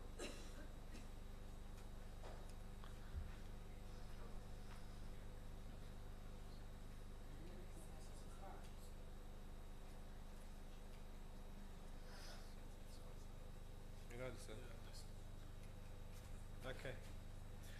Before I begin, let me just share several challenges with regards to development of innovation infrastructures in the region. I'm going to talk about innovation, not research infrastructures per se, but we have some, of course, connecting dots there as well. The first and most obvious one is that we have limited access to finance. There are very few venture capital sources in the region. Some of them have been established like 7 or 8 years ago, and they are quite active, but they're relatively small. Some of these operate in Serbia, North Macedonia, but on average, the region generally lacks access to finance, and that does not refer only to startups and innovative companies, but to SMEs more broadly. When you talk to innovators in the region, they mostly say that our legislative framework is pretty rigid, and it does not follow the trends. After listening to some of the presentations before, like Fraunhofer and 11S, etc., I see that policymakers simply cannot follow these developments because developmental changes in technologies are so rapid that it's very difficult to do so. But on average, we see that we are lagging behind in that respect. Unfortunately, brain drain is one of the key troubles for most of us. Tomorrow we're going to have a ministerial conference on labor migration. We have a huge number of people, unfortunately, leaving, and most of these young and talented individuals plan to stay elsewhere. Therefore, we need to import the labor from other countries. E-government development are happening around the region. We are seeing some very, very good examples. However, there are various various levels of development. Some are pretty good. I can say that, for example, in Albania, things are developing extremely fast. However, in some other economies in the region, things are not as bright. And of course, the last but not the least important, probably the most important factor is that we have very, very low investment in research and innovation. According to EU statistics, average EU member state invests around 2.2–2.3% of its GDP, whereas around the region, this revolves around 0.4, 0.5, 0.9, in Serbia being the front runner in the region, but some other economies are really lagging behind. Now, I'm going to say just a few words about digital infrastructure and connectivity, which is basically the foundation for most of innovative developments in the region. Before I move into individual Western Balkan economies breakdown to present where these innovation enabling institutions or facilities actually exist. First one is that we are obviously having some very good progress in expanding broadband access throughout the region. However, this is not evenly distributed. We have the experience that major towns and cities around the region are really good, well covered. However, if you go to rural areas, something that I experienced just traveling from Sarajevo to Podgorica today, despite this Western Balkans roaming-free networks, it's very difficult to get a signal. So some of these have to be stepped up, otherwise we're going to lag behind. Developing e-government foundations. There are strategies in basically every single economy in the region. Even at sub-regional level, we are seeing e-governance strategic documents being introduced but also implemented. So we are seeing some very good developments on that front. Again, 4G is doing pretty well. However, 5G rollout in the region, again, is pretty much focused on major urban environments, not so much on rural, which on one hand discourages development in those smaller places, smaller environments, but on the other hand debilitates the economic development. Internet exchange points, this is a very positive development, exists in every single economy in the region. And finally, policies driving digital transformation are also in place. We are unfortunately also lagging behind in terms of implementation. This is the case with pretty much every single strategic document around the region. Now, when it comes to specific innovation and entrepreneurship supporting facilities in the region, I'm going to present some of these that have, I suppose, the highest reach and the highest impact in the region. First one is Durrana Tech Park in Albania that has just been inaugurated last month by the Albanian government. It's geographically situated between Durrës and Tirana, so it's close to Durrës port, but also very close to Tirana airport. It's poised to become digital transformation innovation hub for the entire region. In Albania, now the Vlora Tech Park, Tech Hub, is going to mimic this development, and it's planned to be also inaugurated most likely in 2 years, if we are to believe the official sources. There are some interesting initiatives such as smart labs in schools initiative that already reached half of its projected goals, with 300 schools equipped for ICT labs. Basically, schools now, from elementary schools to higher schools in Albania, have the capacities to teach kids something that one of the colleagues from Novska talked about, to equip kids for the future skills that they need. Another very significant development is the introduction of EIT Community Hub in Albania.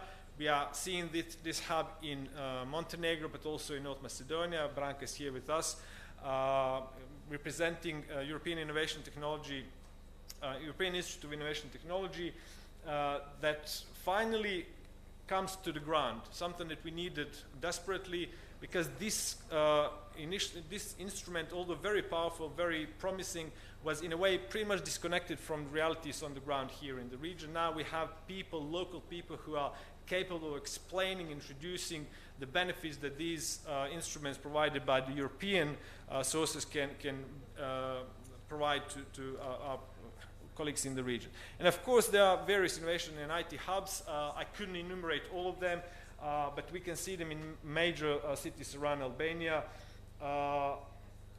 So let's move on to Bosnia and Herzegovina. In Bosnia and Herzegovina, we have several well-established innovation hubs. The first one is Innovation Center in Banja Luka, where I'm from. That's Incubation Innovation Hub. Inter Technology Park in Mostar, which covers Herzegovina, or the southern part of Bosnia and Herzegovina. And Zenica Business Incubator, which is also an innovation hub. We have several quite dynamically developing tech hubs in Sarajevo. But the one that's most promising right now is Sarajevo Innovation Technology Park. There are some developments on that front. It's going to be situated just outside of Sarajevo, and it should support developments with regards to supporting academia, business collaboration, and commercialization of knowledge from University of Sarajevo mainly, but also some other higher education institutions in Sarajevo, Canton primarily, but also throughout Bosnia and Herzegovina. And finally, there's also Science Tech Park of Republika Srpska in Banja Luka, again, a work in progress. Some initial steps have been taken, but the actual facilities have not been still erected or inaugurated. In Kosovo, things are also developing quite rapidly. We are seeing several tech hubs over there, like Innovation Center Kosovo, that's the oldest one, but also Prison Tech Park that used to be K-Force, German forces, military base that was repurposed into technology park. Pristina Tech Park, am I behind the shuttle? Yeah, okay. But yeah, I told you it's quite difficult to have a regional overview. STIC ICT cluster innovation hubs, etc. In Montenegro, obviously, this is the key innovation enabling facility. I'm very happy to be here because we've been waiting a lot for it. Technopolis in Nikšić, EIT community hub that I already mentioned, and again, various business centers. In North Macedonia, this landscape is slightly more different, quite vague, I must say. We have several of these, like UKIM Innovation Center and SEI Innovation Hub, but we also have Technology Park in Skopje. That's something that's been in ideation phase since 2018, 2019, but it hasn't been fully developed yet. And also this Technological Industrial Zone Skopje 3, which is slightly more ambitious project. It's based mainly on attracting foreign investors to develop tech-based companies in the region. In Serbia, obviously the most advanced, the most mature innovation ecosystem with many ongoing initiatives, many facilities, 4 science technology parks, R&D institutes such as Mihailo Pupin, Vinča, Biosense. Vesna is going to talk about that in a moment. Bio4 campus, this is probably the most ambitious innovation and research facility right now in the region. An estimate of costs ranges around 600 million or something. More, okay, 900 million. So there's lots of money being involved in that respect. It's going to cover biomedicine, technology, bioinformatics, and biodiversity. Very important center for development of AI in the region is National Center for Cybersecurity in Kragujevac.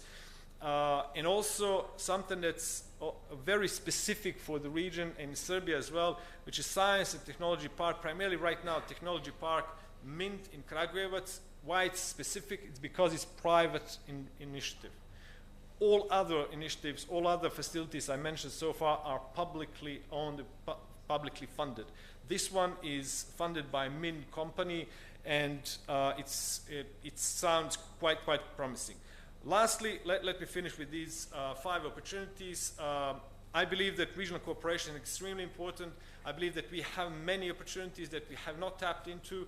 The first one, of course, is this growing startup ecosystem. Take, for example, Albania. 5 years ago, pretty much nothing existed. It's true. It's true because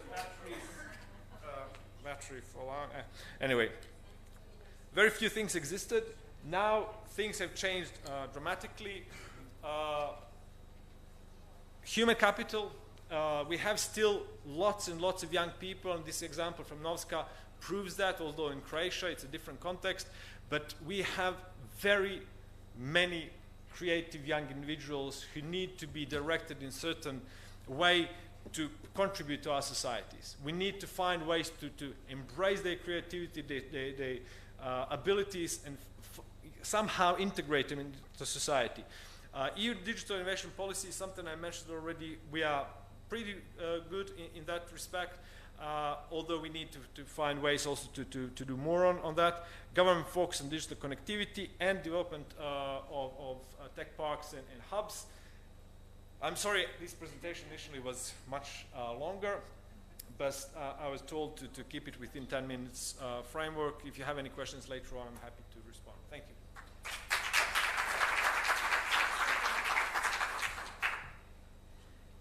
We all try and fail, obviously. But just a kind reminder that you know how much you love the coffee break, so this is the only thing that's keeping us from the networking cocktail that's going to happen after we finish with all the presentations. But as Siniša already said, we have an incredible example of Biosense Institute from Serbia, and here's Vesna Benging, who's going to share what infrastructures really stand for, and she says real impact. The floor is yours.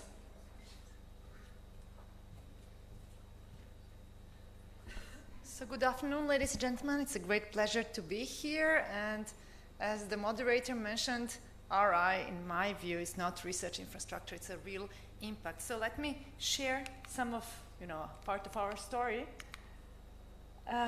Biosense was the winner of the teaming call in Horizon, so we received this 32 million euro investment. Half of it roughly came from the national funds, half came from the European Commission, and it is, I believe, the largest ever single European investment in science in Serbia. What did we do with it? We spent almost 20 million euros on building research infrastructure, the building and lots of equipment, very special micro nanoelectronics equipment. I'm not going to talk about that in detail, but we also used 12 million euros to invest in human resources. This is something I want to highlight. Investing only in people or only in research infrastructure will just take you, somewhere. It will not take you there. Only the kind of synchronized investment in both areas can really help you make wonders with your institutions. So we developed a bunch of different micro nanotechnologies in fabrication, characterization. I'm not going to go into details, but I want to focus on the impact that this investment has made. So now, after the project has ended, after everything is there, we are very happy to say that after actually 20 years of development, Biosense is today a true European center of research excellence. And we see significant impact across a number of areas. First, we do digital technologies for agriculture. So your sensors, your AIs, all the things that we can do to improve agriculture. And obviously there is a big research impact that we are making through our publications and patents. And also there is a research on the agri-food markets. So the way that agriculture is done today in Serbia and the rest of Europe is quite different than it was 10 years ago before Biosense. But what I want to highlight here is the impact on societal level. We heard about the brain drain, that's one of the pain points of the region. Well, we managed not only to stop it, but to reverse it, and to have Serbian expats coming back, but also to have, like real foreigners, French, German, Austrian, Greek, American researchers coming to work in Novi Sad, which they never ever heard about before. So it is possible. Here are some graphs which very nicely highlight what happened to Biosense. So on the first one, you see the number of people. So we grew from 13 at the beginning, 50 to almost 200 people today. Of course, our income grew as well. But the two graphs on the right-hand slide, the number of publications and the number of projects, actually you can very easily see when our research infrastructure was finalized. So you see the incredible jump in the number of papers, and also the number of the projects. And very importantly, this gray part, I don't have the pointer here, the gray part, the light blue part actually, the projects with the industry. Like the holy grail of academia here in the region is to have projects with the industry. Look how much they grew just owning to the research infrastructure and of course expertise that we have gained over the years. But this is not the only impact. We see the influence of Biosense, or the way that we work, on other research institutions and academic institutions in Serbia. First of all, hiring. Typically, academia from Serbia would never publish European calls when they have new jobs to offer. We do. We also employed a number of different techniques to attract foreign researchers to come and work with us. We introduced transdisciplinary approach to research. It is no longer good enough to be super good at, nanotechnology. If you want to design sensors for agriculture, you need to know a little bit of agriculture as well. So we train our hard science researchers in agriculture and the other way around. They need to know a little bit of everything. Demand-driven research, something that we heard from the speaker from Fraunhofer today, there you are, it's also very much in our focus. We do part of fundamental research. That is a driving force for the years to come, but we focus on the actual needs of the market. We also offer institutional support to entrepreneurships. We are, by chance, responsible not only for our research excellence, but for building the whole ecosystems of innovative companies in Serbia and in Balkans, which will be ready to take our research results and turn them into useful products. So this is where we differ from Fraunhofer. You already had this amazing industry around you. We do not. So we took it into our list of tasks to create that as well. what we did is also that we changed national legislation. Throughout the years of Antares, we started with two most important laws dealing with science and the Science Fund. We changed them. We changed them significantly. We changed them to introduce base funding to research institutions in Serbia, something that we never had before. So going back to Fraunhofer, indeed, we also have around 1/3 of our funding coming from the government now, and 2/3 we fight for competitively. We created Science Fund, which is a new entity in Serbia. Then we influenced laws which are not directly related to science, but are related to IP, patents, taxation, etc. And right now, we are working on two very important strategic documents regarding AI in Serbia. This is how we can, in a way, illustrate the impact of Biosense and of Teaming Project, which is this orange column there that we won in 2017. And this is your success of Serbia in million euros in Horizon. So you can see a very stable, actually, situation in the years before Antares, and then a growth. This dip in 21, people who know it's the Horizon 2020, Horizon Europe breaking point. But we're quite happy to see the number of projects, number of proposals, number of successful projects in Serbia rising. And we like to think that we had a little bit to do with that as well. Finally, we like to think that this huge investment, which Sinisha mentioned, Bio4 Campus, is a lesson learned by our government from Biosense.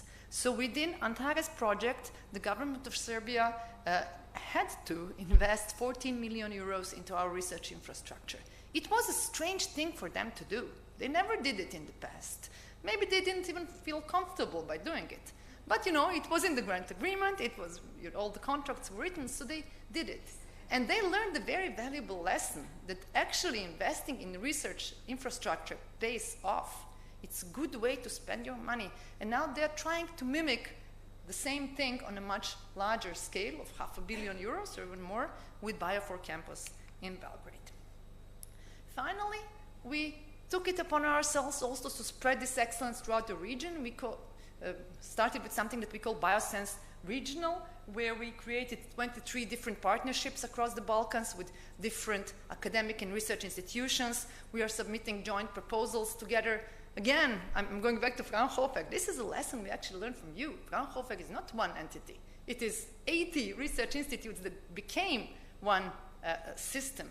So what we would like also to propose here is, in a way, to defragment the research scheme of the Balkans. There are so many amazing groups out there, but not strong enough and not big enough to be competitive on European scale. Through initiatives such as this one, we can be competitive on European scale. And finally, with other centers of excellence funded through teaming projects, we established a teaming club. This is the way to bring together actually 50 European centers of excellence, which is 2 billion euros of investment, 1 billion euros invested in research infrastructures, and to turn this into a network of large research infrastructures that will benefit everyone. Finally, I'm not going to go deeper into the impacts on the agri-food and IT system. This would be a whole other presentation. I will just summarize this slide. If we want to see economic growth in our region, we should not start by saying that there is no money. There is money. There is European money. There is even national money. It's just a question on where that money is invested. And what we have seen and what we have actually showed through Antares project is that by investing in science, innovation, and in partnerships, you can actually create growth. So I do hope that this conference will also help us go in this direction, and I thank you for your consideration.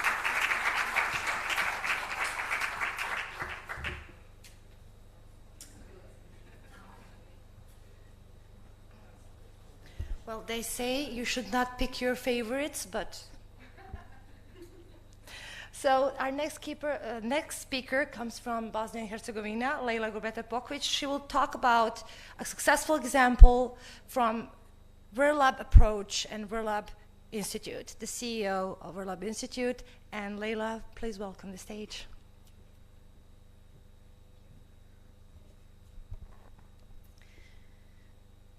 Good afternoon, all.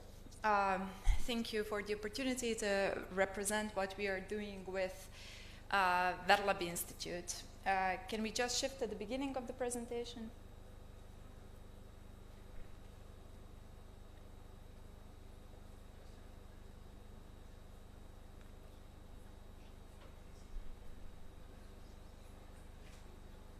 Yeah, that's it. Thank you. So I'm Leila Gurbeta-Pokvic, and I'm director of Verlab Institute. This is the first private research institute to ever be established in Bosnia and Herzegovina. And today I'm here to tell you our story, the story of pioneering innovation in Bosnia and Herzegovina with a unique blend of local expertise and international collaboration.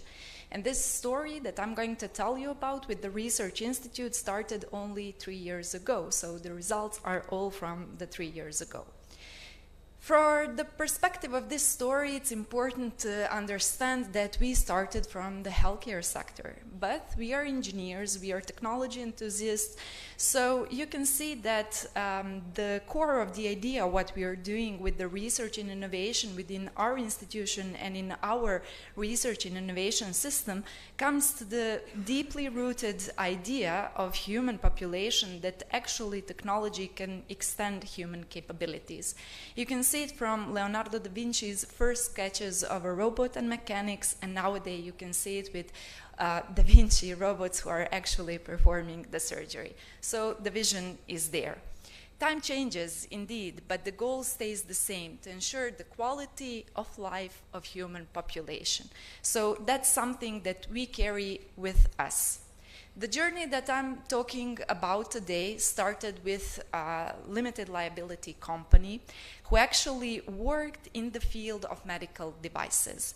In our country, there is a legal framework which entitles inspection bodies to perform legal inspections of medical devices for regulatory purposes, and that is how our company entered the healthcare sector. Throughout 7 years of doing the inspections of medical devices in healthcare institutions, we gained deep understanding of the challenges within the healthcare information, and we have seen what are the needs for the innovation in that sector. So the company is also called Verlab. It was established in 2014, and it was working in the field of clinical engineering. But of course, by understanding the deep need of the healthcare system, we started doing innovation within our company. So we established Center for Innovation, and I will say we played with the adoption of artificial intelligence based on the data that we gathered through the healthcare system. It was mainly the data on medical devices, but that is when we first encountered the possibility for the innovation and the innovative product based on the artificial intelligence for management of medical devices. So the Center for the Development and Research was established in the company, and then I was always pushing the idea how connection and regional cooperation can drive this innovation from the company to the market. That was one perspective. The second perspective was our deep understanding of what is happening around us. We were witnessing, of course, throughout the history, industrial revolutions, and we understood that we are in the era of the new industrial revolution, the fifth one, where the software plays the important role. Of course, what is also changed are the human around us, our expectation. We speak faster, we consume more information than ever, we expect everything to be there for us, just to grab it. It was the same in the healthcare sector with the accuracy and compliance of medical devices. So by analyzing the data within the company, we came to one motto that is still following us, which says, in God we trust and all others bring data. So we understood that what our ecosystem actually needed was the understanding of the data which is lying around us, still there, whether we are speaking about healthcare institutions or other institutions. Of course, what we were also witnessing is that people don't know where to start and what to do with the data. So I like to say uncertainty is the only certainty nowadays when we are addressing the challenges put by the technology that we are encountering. So this was our understanding, and before the Research Institute was put out there in the ecosystem, we understood that innovation is not only by bringing the novel cutting-edge technology to the market, but it also requires the business innovation and the service innovation. And what we recognized is that we need people to do so. Because at some point in our history, we were talking about the product, the place, the promotion, you know, the standard piece of the business, but our expectation has shifted toward the experience everywhere, and that's what technology actually enables us. So we were asking ourselves where we will put this research-oriented technology research institute, who we will serve, and what questions we will be answering. So basically, we asked what we want to achieve. We want to achieve sustainability and resilience, and how to do that, of course, by adoption of cutting-edge technology. And that is how our research fields were developed at this point, and how our mission was actually developed: to lead, to inspire, and to deliver. To lead game-changing research, but needs-driven. We are doing applied research by understanding the needs of our industry partners, of course, to inspire others in our own local ecosystem to advance their scientific discovery toward the market, and in the end, to deliver these cutting-edge technology or solutions. So when we envisioned this infrastructure, we said, okay, it needs layer, because nothing can be done in a sense of a second or a minute. We need a strategy. We need a methodology. So our research institute is basically made out of these three pillars: education, transformation, and innovation. And through different entities within the institute, such as Center for Digital Transformation or Digital Innovation Hub, and of course through our research groups, we are applying these innovative services. The core, being Digital Innovation Hub and Center for Digital Transformation, are actually our link to the industry, where we work with external partners as well, with international certification, the partners who are key experts that help us researchers understand actual problems that are in our innovation ecosystems. The service offering is the same for all partners, but we do it individually toward the partner's need. We go through the skills and education, of course, test before invest, access to finance, innovation ecosystem, and of course applied research, where we help in problem identification and solution design. So some of the research teams that you can see here are climate action, AI and digital society, and health and care.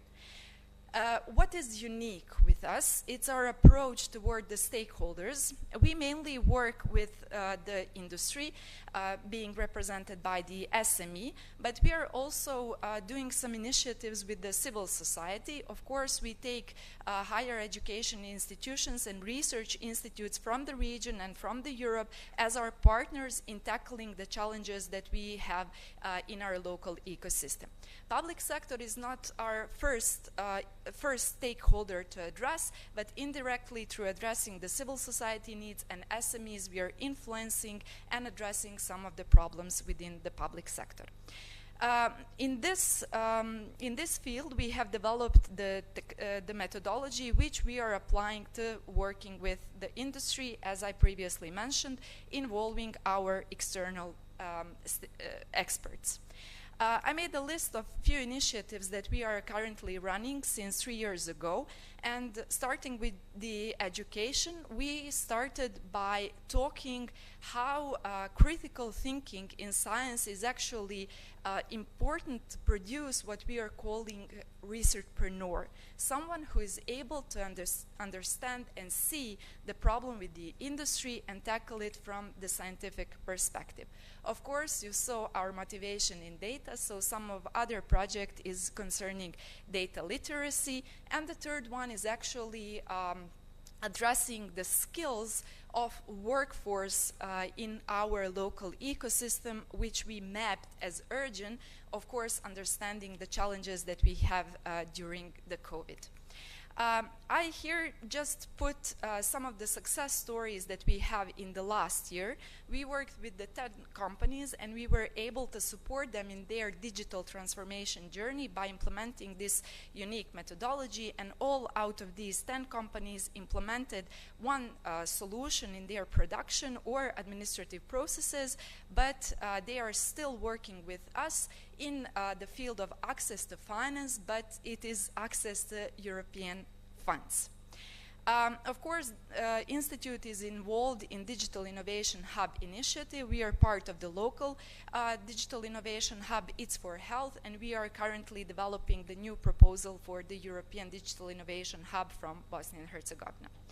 For doing serious innovation projects, we need resources. So the innovation projects that I will show you now are based on the very modest resources that we have after 3 years development phase, but also based on the resources of the collaboration with our local and regional partners. Some of the innovative projects that we are tackling in the health perspective are based on the Verlab Sport module. I won't go into deep, but we are developing this module through different European funded initiatives that enable us to work with partners from around the Europe, and we are also active in the health sector in other areas, developing one of the startups that is currently being part of the regional startup initiatives and programs, and this is the overview of the initiatives which we are doing in agri-food sector. One of the major projects that we are involved is from the International Health Initiative, where we are part of the ENCORE consortium run by the Polytechnical University of Madrid, where we are providing our services in eco-designing single-use medical products. So, we are here, and you may ask how the story ends. I would say that the story does not end, it is just beginning, because we have some success stories to share with you, and these are maybe modest success stories following all the presentation that we had today. But the message that I want to give you is that the company saw the possibility and opportunity in investing in science and research. So the company scaled up from 5 employees to 20 employees only by their own investment based on the strategy that was developed in-house. So of course that we planned our intervention steps, and you can see that one of the most major intervention step is around building research infrastructure. And in my talks that I gave throughout the region, I said that I'm against of duplicating the research infrastructure, and I'm in line with the proposal in previous presentation to join it in a synergy. What we are developing currently in our local ecosystem is the strong linkage toward the European initiatives, being EIT Health and EuroCC, because we want this crucial infrastructure to be present in our local ecosystem. We envision the path which follows the researchpreneur who gets the support through our network to learn, to try, to do, and then to decide what to do based on this knowledge in science and research, and not just knowledge, but hands-on experience in sandbox environment. Then in the end, the person, the researchpreneur, decides what they want to do with them. Do you want to continue career as a startup, a company, university, or other? So 3 years from the establishment, we were able to develop crucial research infrastructure that is around National Competence Center for High Performance Computing. We are developing competence, but we have very basic HPC infrastructure that we were able to develop by the support of local funding. We are part of the EuroCC for SA project, and currently we are developing and promoting activities that enable access to these infrastructure on a local scale, but also on the European scale. Where this puts together, this is the dream of the team that established the Research Institute 3 years ago, and this was something that I talked about during the whole period of 3 years. And now I'm really happy to share that the workers are in the building that the company actually invested, and they are building something which we would be proud in 1 year period to call Verlab Institute, the first private research institute in Bosnia and Herzegovina, supporting the economic growth and supporting the industry in our local ecosystem. So in the end, I would just want to conclude that the path of innovation, the Verlab's approach, is actually based on education of workers, not only external but internal, because we are investing a lot in our team to keep them in our country, which is really challenging given the circumstances and the political situation that we are facing. Focus on real-world problems, talk with the industry, go very modest in the industry to try to understand in their language what they are doing and what are the challenges. And in the end, continuous testing, continuous improvement through the pilot projects, which require extensive effort. In the end, this is a result of strategic approach that we took as a company, as we have seen that investing in research and science pays off in the end by the growth that you produce. So we are engineers, we are technology enthusiasts, we are promoting the adoption of artificial intelligence, the access to supercomputers, but we are also always in the end telling that technology empowers, this is the technology of our age, but actually the people are the one who make the true change. So in the end of my 10-minute presentation, I would just like to point out that we are organizing an event in September, and this is an extension of invitation for you to join us at the international conference. Thank you very much for the attention.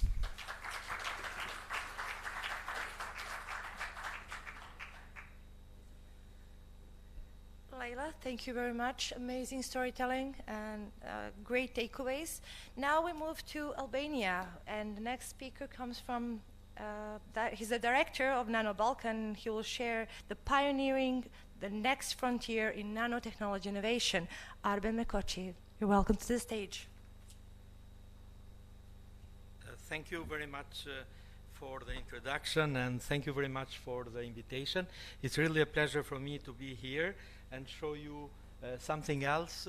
So I'm trying to show you what we are trying to bring from Barcelona, from Catalan Institute of Nanoscience and Nanotechnology, a research center, an excellent research center. So this model of excellent research center to bring this in the region. So in Albania as the first model, but then replicating this to other countries in the region. So this is Catalan Institute of Nanoscience and Nanotechnology.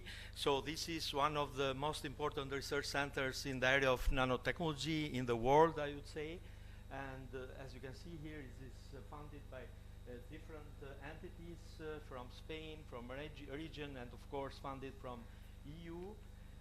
This center is situated in a campus in Barcelona, near Barcelona. So this is the campus. So you can see different research centers here. This center of nanotechnology is this one, but you can see here material science centers, microelectronics, university, Autonomous University of Barcelona. We have also synchrotron here. So this is quite innovative center. So gathering different areas of research and innovation in the areas of micro and nanotechnologies. So in our center, we try to build new devices based on nanotechnology. We are trying to take advantages of nanomaterials, do innovation, and of course, training of new generation of scientists. In our center, in addition to the development of and basic science we are doing, we are putting very much efforts in the area of technology transfer, in addition addition, of course, to dialogue between researchers and society, as I said, to prepare the next generation of scientists for this. And as you can imagine, in a center like nanotechnology, there are a lot of areas of research, but what we are trying to do in the different areas from health, agriculture, energy, electronics, quantum, we are trying to go from the basic science of manipulation at atomic scale to characterization, fundamental research, exploitation of properties of materials, to development of devices for different applications. So there are different research groups in our center, and this is one of the models we are trying to bring in this Nano Balkan, because to have an excellent research center, it's very important to have the units that compose such center, which are the research groups, and we are trying to bring this model of research groups in these excellent centers, and you can see here different areas of research they are trying also to mimic in the Nano Balkan. So in addition, something very interesting is that our center, ICN2 in Barcelona, belongs to different entities, and this is very, very important as a concept, because science is collaboration, and you cannot pretend to bring an excellent research center without this network of research centers. So we are part of Barcelona Institute of Science and Technology, and as you can see here, ICN2 is part of this network of 7 research centers. And this is not only, we are also part of the biggest network of research centers in Catalonia, and this is CERCA, and you can see here around 40 research centers that work together and try to share expertise, try to share the infrastructure, because it's very, very important this, because you cannot do isolated science in your own institute without looking to the neighbors, without looking to the countries near you. So this is the concept of the research and innovation we are trying to bring in Tirana, that will serve for all the region as a center of excellence in the area of nanotechnology. So this is also very, very important. The policy that we have in this network of research centers, CERCA, has been developed under a framework of political consensus and institutional collaboration, especially with our universities and hospitals. So this consensus is very, very important. I am scientist, and scientists cannot do nothing without the support of politicians, so of the government. So a consensus in the relation to the funding, in support to the research centers, is very important to ensure the long-term sustainability and the stability of the research activities. So NanoAlb, it started as a NanoAlb, this Nano Balkan Center, in 2019, next to the Academy of Sciences of Albania. We have had very good support from Albanian institutions, as also presented before. Albania is doing really very, very good in this direction. But after 5 years, we consider that this center should be converted to Nano Balkan Center, because we are including in this center many research centers. So as I said, based on the research groups, we have 30 research groups from Albania, Kosovo, and North Macedonia, but we have also including groups from Serbia. We have groups from a research group from Greece, Israel, Italy, and also Spain. And this is very important, because we cannot do nanotechnology only in one country. Balkans can do nanotechnology and can be competitive only if we get advantages of the synergies we have in the region. Otherwise, these models of centers we are building in the country are not going to be that successful, as these should be taking into consideration the capacity and the quality of the researchers we have. But the model of the research, the way how these research centers should grow and should be implemented is very, very important. And following the models of the excellence research centers in EU is very, very important. So this is what we are trying to do, and to mention that nanotechnology is a very broad area of research and innovation. It goes from health, agriculture, environment, novel materials development, which are really very, very important for the region. So we are not willing to build nanotechnology just because this is a very, very trendy technology and science, but because the areas of application are quite important and hot topics in the region. So following again the model of ICN2 in Barcelona, we are trying to in the center to to host different research groups from different countries with the idea to serve to the research and development, but also to serve to promote the scientific excellence and foster overall the collaboration. Collaboration is a key point in the research and development. Without collaboration, it's not possible to achieve the objectives we have as a scientist to bring our science to the society. So adapting this model of excellence research centers in Barcelona, we are trying to build this center targeting at the beginning around 150 researchers that will be from the area, but also attracting talents from abroad, because we know there are a lot of excellent scientists from the region working in EU and other countries. If you just see only the ERC projects, and they probably, when they do statistics, looks like they are from Switzerland, they are from Germany, but if you go from the origin of these scientists, they are from Balkans, most of them. So it's very, very important to do something excellent and to attract these people in the region.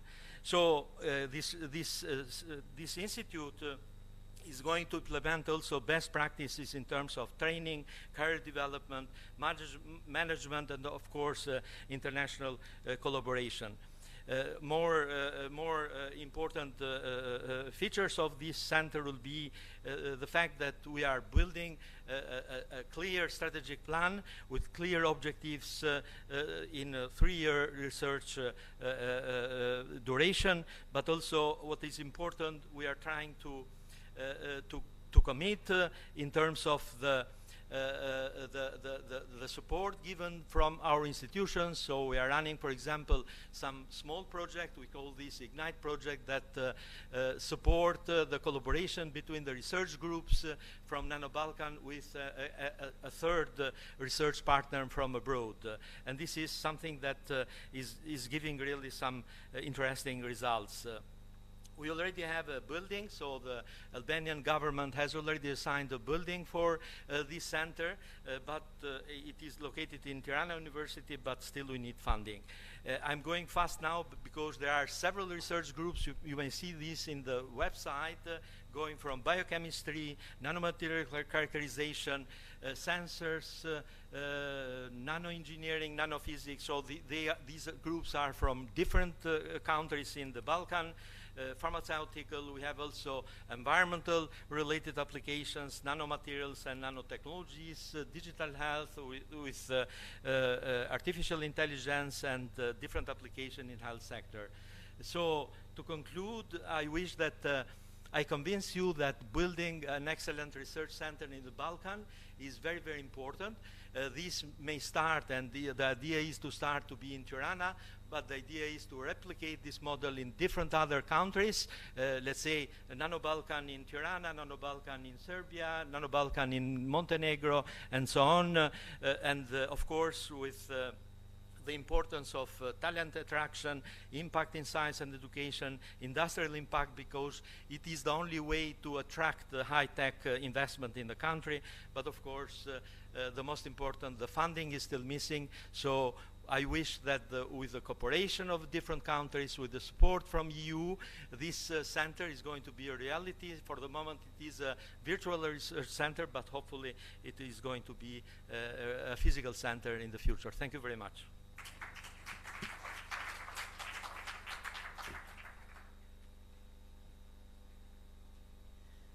So, believe it or not, we're almost at the very end. We will close this session with an amazing speaker from Oxford, UK. Yeah, I'm looking at you. So Lisa Cowie will be speaking about how can we make infrastructures more investable. We talked about we need funding, we have national money, EU money, but how can we make it even more interesting for investors? So Lisa, floor is all yours.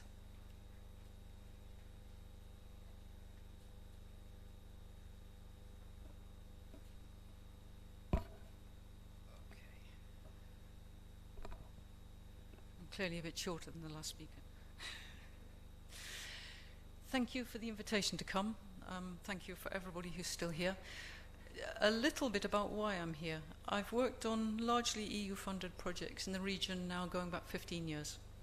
and that has included EU for Tech, where one of our tasks was to go out and map research infrastructure across the region and trying to produce suggestions for universities over how they could use that research infrastructure, and that included here for the University of Montenegro. I've worked for organizations like the Regional Cooperation Council, who have had an initiative to help universities to develop policy, open access to research infrastructure. And I've also worked for other funders, supporters in the region, including those who wanted to go out and prepare a pipeline of centers of innovation excellence, that they could then fund into what they also called research infrastructure. And what was interesting for me over all these projects that I've worked on is that everybody meant something different by research infrastructure, and I think that is one of the key issues over trying to make them investable. So if I'm talking to a dean about research infrastructure, they mean laboratory equipment, they mean microscopes. If I'm talking more to the European Commission, what's research infrastructure? Well, they're talking about things like the Very Large Telescope, which is a 1.4 billion investment that's taking place. And then we have all these other examples that we've had today. We have Biosense, Nano, Balkan, we have Pismo, we have Cozy Lab, we have 11, we have Verlab Institute, which are again are completely different. And for me, they do not sit in any way on this trajectory. And it is extremely difficult to use the same kind of methodologies to investigate them and secure funding that you might use, for example, for the VTL.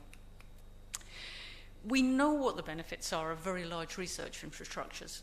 For me, the very big ones look a little bit like these feeder fish. This is where you have a very large shark, and the cleaner fish come in and they feed off the shark, and it's a sort of a symbiotic relationship. And this is what we have back in Oxford, down the road from where I live at the Rutherford Appleton. We have lots of high-tech companies that have grown up around Rutherford Appleton, but they're dependent on Rutherford Appleton. They effectively serve the large research infrastructure themselves. If you take Rutherford Appleton out, that community would largely die. But for these very large research infrastructures, we have a well-developed cost-benefit analysis methodology for saying this is why you should fund them. This is what's going to be the benefit at the end. If you look at all these other initiatives that we've seen earlier today, they are utterly different. I don't mentally think about them as research infrastructures. We use different names, centers of innovation excellence, technology infrastructures. For me, they're more of a technology-based ecosystem, because they're not themselves dependent on this research infrastructure. They themselves grow the ecosystem around it, and the ecosystem grows up independent and starts to provide benefits itself. And for me, as a result, it's quite difficult to apply a conventional cost-benefit analysis, net present value is above 1, in order to justify the fact that we should fund them. When we have successful TBE, if I can call it that, they have very clear characteristics. You can say, oh yeah, you recognize them. I mean, you know when you see them, when they have been there for a long length of time. So they have this scalability. They have a market that goes well beyond the national boundaries. And I would look at Biosense there, where some people might say, well, you know, Serbia, agriculture, traditional. And you would say, but this is not the market that Biosense serves. It's global. And they have a core competency as well. So if you look at something like Cozy Lab, they're built around control systems, which have applicability to many sectors as a result. Core competency of the business. Lots of trans and interdisciplinarity, lots of internalization effects. I mean, again, you see that with the Institute. As we've seen, we see that again from Biosense, we see it from Fraunhofer, these international networks that they've set up. You see things like the fact that they do internal development, but they also offer testing services. You can see that with 11ES, very obviously.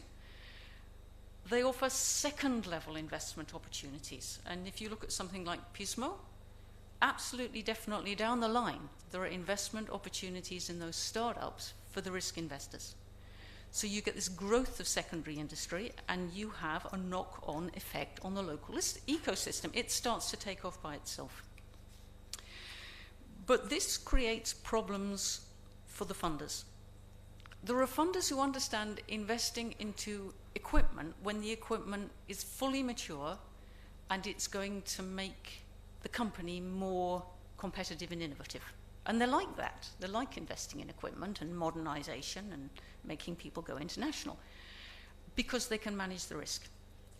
But that, frankly, is not what investing in these kind of infrastructures is about. And I think at the moment, partly, we do struggle with funding that fits this kind of opportunity. So I know Biosense very strongly used Horizon and this escalator of excellence.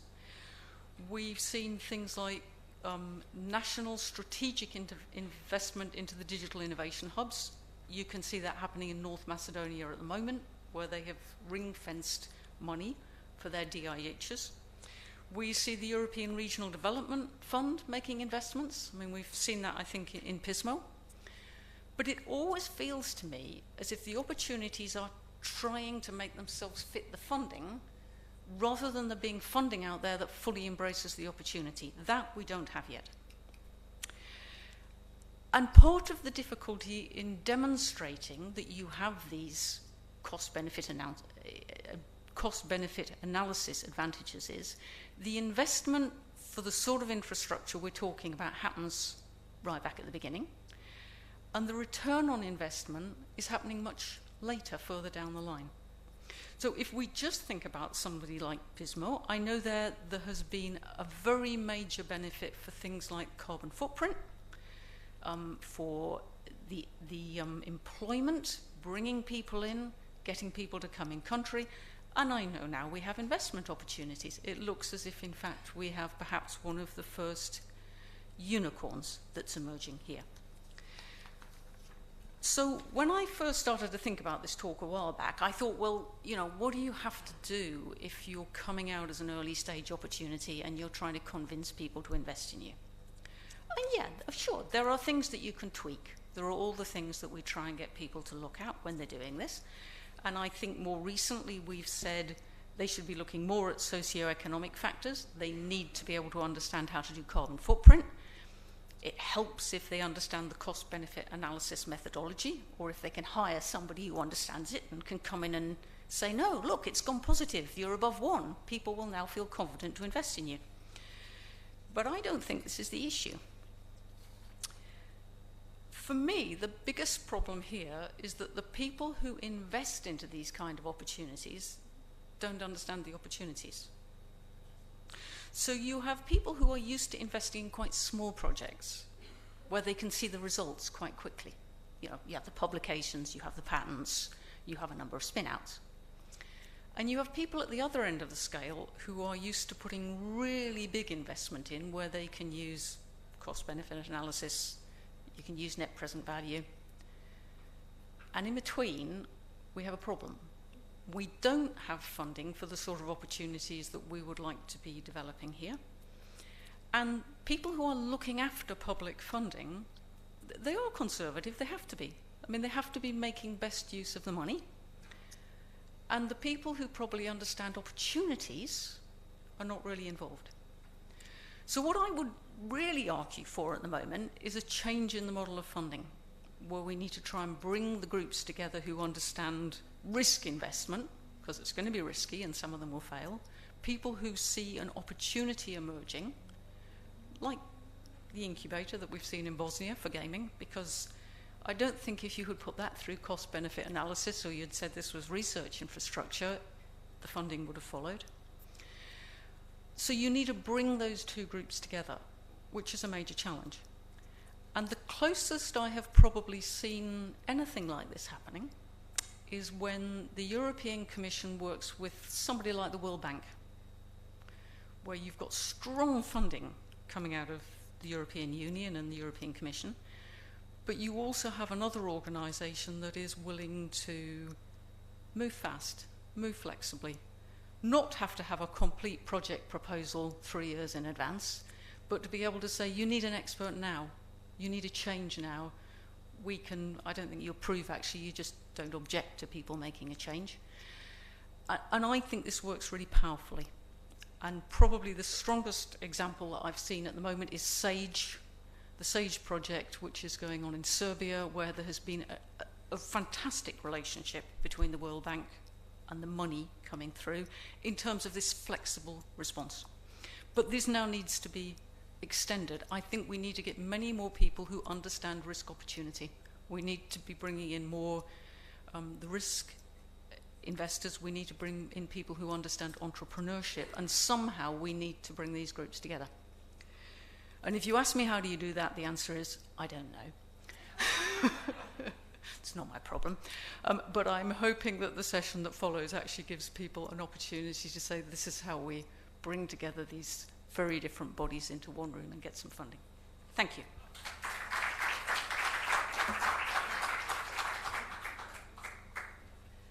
So, when you see people smiling after 2.5 hours, you know that you're doing something right. So, since we are in Montenegro, we do know that on networking sessions and in different pubs, we can close all the deals, resolve world issues.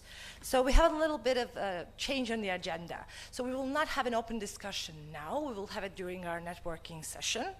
And now I will invite Sanja Damjanovic, our very own Brighting Star, the Policy Answers leader and senior researcher, and she will share a few slides on how to leverage synergies between national and EU funding, public-private partnerships, and investment strategies. 2 slides, sweet finish, and then we go to networking. Thank you.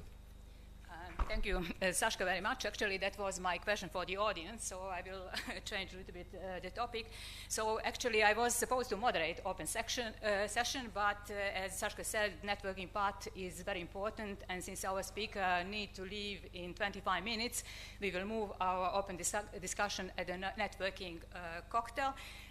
So I very much enjoyed this event today. I assume you too, because we really saw what the powerful transformative potential technology-oriented structures have. So I was supposed to allow one question for each of the speakers. So I'm going to just go through these slides very quickly. But I come now to the closing session, and our closing session was supposed to have 2 parts, but it will have only 1 part, and this is closing by example. So we started this workshop today with the topic of beating cancer with cutting-edge technologies, highlighting by the example of CNAO, and I would like to close this event with a similar note by showcasing another technology-oriented research infrastructure, SEAST project, which is the place where life-saving research meets economic growth in Southeast Europe. So probably in the last 4 years you did not hear so much about this, about news from SEAST, and I would like to flash it in 2 slides. First, I want to remind you that SEAST is a pan-European infrastructure and different from the currently existing only 4 hadron cancer therapy in Europe or let's say 15 in the world. SEAST has a unique dual mission because it's 50% of time was supposed to be research infrastructure, which would offer multidisciplinary research, and 50% cancer therapy, but every patient would be part of clinical trial, meaning it's like 100% of research, and has potential to become a medical center for Southeast Europe, and has investment, I would say, for this type of dimension, only 250 million euros. So the message which I want to tell you today that SEAST is technically ready to start the preparatory for construction, thanks to HITRI plus EU Horizon 2020 project.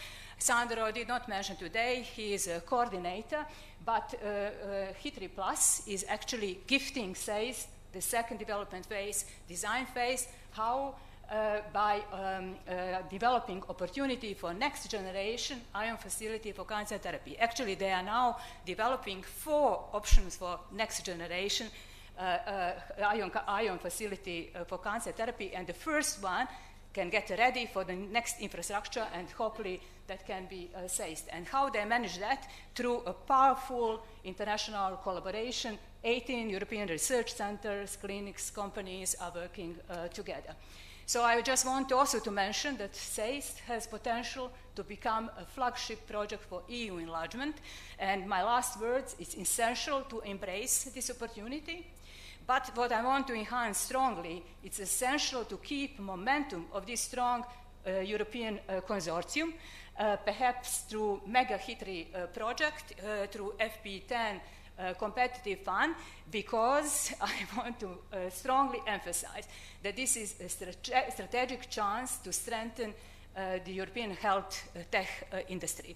Last week there was opening of hadron cancer therapy in China, but it's not based on new generation of technologies. With that, I now skip the final concluding remark because Dr. Haglund Morrissey was not able to come today.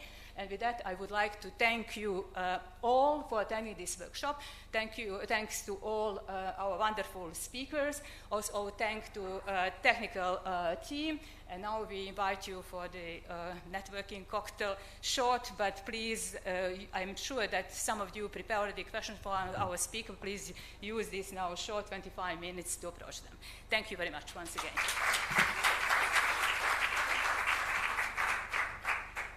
Okay, just a few service information. So, as you know, some of you have to go back to hotel, and the taxi company will be waiting for you at 7:30 in front of the Science Technology Park. Please enjoy, keep this momentum going. It was wonderful to hear all the ideas, beautiful projects that you have, and enjoy the rest of the evening. Thank you very much.